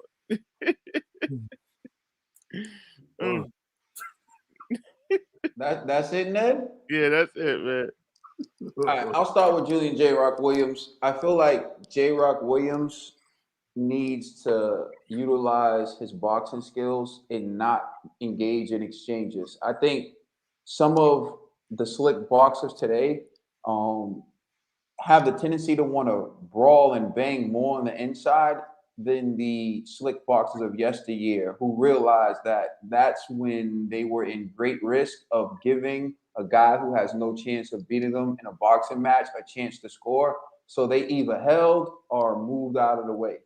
And J. Rock Williams is more willing to engage in the slugfest. In the earlier rounds, I knew that the fight was going to tighten up because J. Rock was getting greedy. What I mean by that is he could land his right hand at will. And when you can land punches at will, you run the risk of this. You can keep hitting this person and believe you're going to knock them out. But if you don't knock them out, you're going to be very fatigued by the time the later rounds come around. Because you can see, unless you pace yourself for that, unless you train pacing yourself that way, it's very difficult to keep it up. So when I saw what he was doing, I was thinking, he probably didn't train for this pace. And if he doesn't knock this man out, well, then, he's going to be in for a tough fight in the later rounds. And I understand, because you're on a major card, you want to steal the card. Like, you got to look at it that way. This is a pay-per-view card. You're on it. You want to steal the card. However, I think he would have done better to play it safe and just win and then try to look spectacular in the next fight. But I think he exchanged too much. He didn't utilize his movement. He didn't hold enough on the inside. And I believe it was a close fight. I didn't score it, but I knew it was close. And it didn't go his way. And what I can say is it definitely looked like if it was a championship fight, and we're talking about a former champion, that if it went 12 rounds, J-Rock would have got stopped. That's what it looked like. He was lucky the fight ended in the 10th round. Now, going to Edgar Berlanga, for me, what I noticed from this guy is he doesn't vary his attack at all. He throws the same jab. He threw the same jab the entire fight. He didn't go to the body at all. He didn't bring the jab to the body. His lead was the same. And I feel like Berlanga basically telegraphed and told everything he was going to do. And I think what he needs to work on is one, going to the body more, because the problem with a power puncher like Berlanga is you get known as a knockout artist and all that, but look at the best knockout artists. Look at the best fighters. They utilize the body. Like Canelo did what he did to Billy Joe Saunders, but look at the work he was doing to the body. And Berlanga, he neglects the body too much. He doesn't throw a double jab. He doesn't throw a jab to the body. His lead attack is always the same. And defensively, he's a sitting duck. He gets his offense off, and he just stands there. That's the problem when you're fighting people who aren't on the elite level, or people who you don't even need to be on the elite level, but at least the contender. A contender's looking to hit you back. The other guys are going to let you hit them, and they're just trying to survive. But the guy you were in there with wasn't looking to survive. He was looking to try to win. So when you stop punching, he stopped punching. You hit him with a good shot, he's trying to hit you with a good shot. That's the difference between a contender, and that's the difference between high-quality boxing and someone who's looking for a way out. And I think the one thing I will give Berlanga, and I understand comparing Berlanga to other fighters, but a fighter is their own person, and people mature at their own rates. And I'll give you an example. You can say, David Benavidez was already champion when he was the same age as Edgar Berlanga. You know what? Mike Tyson was champion before Lennox Lewis. When Mike Tyson was champion, Lennox Lewis was still in the amateurs, and Mike Tyson was younger. Mike Tyson was already undisputed and doing all these things. Lennox Lewis wasn't. And then Lennox Lewis matured as a fighter. And by the time they got together as professionals, Lennox Lewis beat Mike Tyson. And in history, Lennox Lewis, by a lot of people, rate Lennox Lewis over Mike Tyson. So it's easy to say, oh, well, by this age, by that, all that don't matter. This isn't a sprint, it's a marathon. In the end, who's going to be better when it matters? That's what this whole thing's about. So the whole age argument, whatever, right? You take that argument, right? But let's reverse the argument. Earl Spence, younger than TC. Look what he's done. Look at his wins. Canelo Alvarez, younger than TC. Look at his wins. So, you know what I mean? Like, so what's good? Well, one argument, just remember, if you reverse it, at the end of the day, it's who wins when it matters. Who wins when the chips are all pushed to the middle of the table. And some people come out sprinting, some people catch up later, but in the end, who's going to finish as the best? All right. And I'm sorry. Look. We'll get to now. What is it? Yeah, we got the last topic. No, I didn't even get to the other ones. Hellenis. Oh, yeah, my fault. And Adam. Yeah, Adam. I saw a guy who was done. I saw a guy who's resigned. Like, he didn't even want to go out on his shield. You want to talk about Deontay Wilder? I've always said it takes a lot of courage to get knocked out, and it does. It takes a lot of courage to answer the bell knowing that you might get knocked out that round. Some people quit on the stool. Some people look for a way out. And Adam Kavanowski is one of those people. He hit low until he got disqualified because he didn't want to go out on his shield and he looked resigned. And so that's why I always say losing is one thing, but it's how you lose. The way he lost, he had no fight in him. So salute to Hellenis. He beat the fight out of Kalinowski, and I don't know if he'll ever be the same again. Mm-hmm. And now let's just go to F.A. Ajapa versus Frank Sanchez. I told you. That's all I gotta say about that. All right. Let's move on to our last topic. Yo, Lopez, you brought up my man Wilfred Benitez. None of these guys are Wilfred Benitez. You know what I mean? It's different. Oh, 100. It's different. It's different levels. You know what I'm saying? Much love to the legend, Wilfred Benitez. Man. This is corned beef or rice now. Oh, man. All right. So, last one. Yo, this is disrespect. So, it's been announced that Rolly's fighting Gervonta Tank Davis. And sometime in December, I don't know the exact date off the top of my head, but it's what we do know is that Rolly is taking this extremely seriously. Rolly is taking the top-notch sparring fighters that he can get to prepare for Gervonta Tank Davis. And someone actually leaked footage. We don't like this. And we don't approve of it. We don't approve. Watching Bros, we do not approve of leaking sparring footage. We believe what happens in sparring should stay in sparring, but someone leaked the footage of Rolly preparing for Gervonta Tank Davis. And so, like we said, we don't approve of it. Yeah, he's taking it serious. He brought in the best sparring partners he can get. We don't approve of this, but at the same time, if you release it, then it is what it is. We're going to have to show our public. So here's Rolly sparring and preparing for Gervonta Tank Davis. And as you can see, he wrote, testing out new sparring partners for Tank fight, same height, same reach, southpaw, and higher IQ. I found the whole package here. And so here he is. Sparring, preparing for Tank. Oh, he's fading him in there, though. He's trying to get in on Rolly, though. He's trying to set him up. Rolly up. Oh. Ingles. Uh-oh. Yeah. So, what's your reaction to Rolly's preparation for Gervonta Tank Davis? $1 bill. This is what I like to see. You know what I'm saying? Somebody that's not sticking to the same old.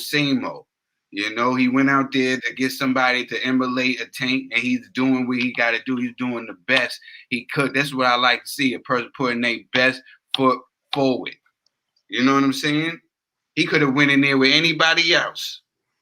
We went and got a southpaw, good sparring and everything, impressive footwork. Look, this might be the best Rolly we have seen, you know. No, I'm just joking. I'm just joking. Let me stop. Look, I'm not mad. I'm going to tell you why I'm not mad, because this is what you're supposed to do. Once you get the spotlight, right, you're supposed to utilize the spotlight. Rolly used the only thing that he had. That's his mouth. And he got himself into a position. We can all laugh and say he's going to get killed. He's going to, but he talked himself into this position. This is what this man wanted. He wanted his chance. I'm sure he's going to be compensated. He's going to get the most money he probably ever had. You know, probably not nothing too crazy, but probably the most he's ever got fighting. You know, and if he does well, it's going to lead him into other bags. I just know that Rolly's going to make a name for himself, because we know the press conferences and everything is going to be hilarious. But we all know Tank going to destroy that boy. We all know Tank going to do to that boy. I'm undecided. I don't know yet. But I like the fact, you know what I'm saying, that Rolly is bringing some type of energy and some type of fun. And, you know what I'm saying, he's willing to bet on himself and promote himself. And that's what got him to be. You wonder why a lot of guys don't get the fight. And sometimes the nice guys finish last. Especially in this sport, you get overlooked. Nobody see you when you being humble. Nah, definitely. You know what I'm saying? That's a good little fighter. Rolly talking all mess. Everybody calls him a trash fighter, but he's talking all this mess, and he's getting an opportunity over the ones that people say, oh, they good, because like the Devons.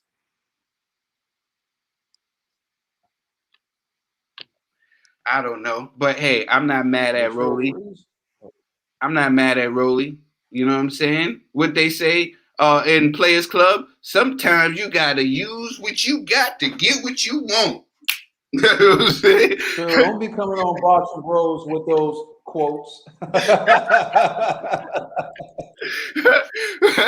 that's how Rolly's feeling, you know. Sometimes he gotta use, you gotta use what he got to get what he wants. Now it's the opportunity to be on the big stage, pay-per-view. Some of these guys have been fighting longer, have big impressive wins, and are great boxers. And these guys are not even on pay-per-view yet. Shout out to Rolly talking that trash, and he's about to get put on in.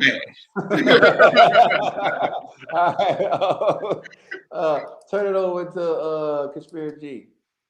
Man, I got beef with Rolly now, man. He look like he in there sparring my son. You know what I mean?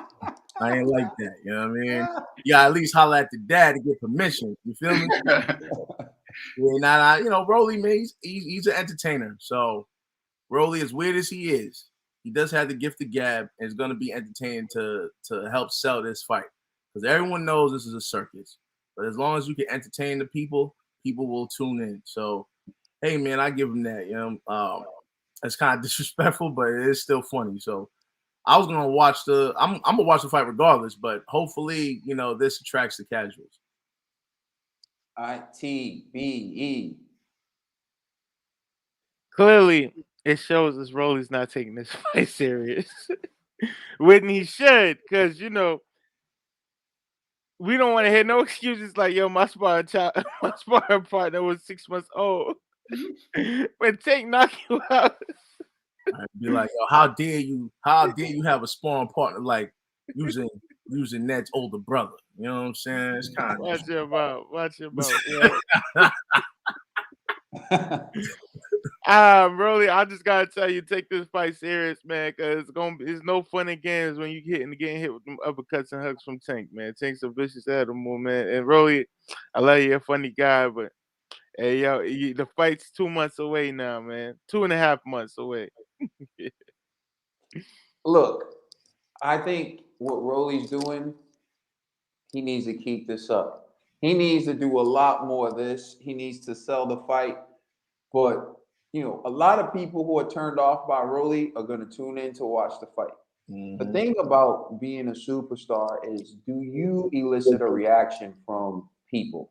Like, people have to feel some way about you in order for them to watch you. Either they love you or they hate you, right? And a lot of people want to be Floyd Mayweather.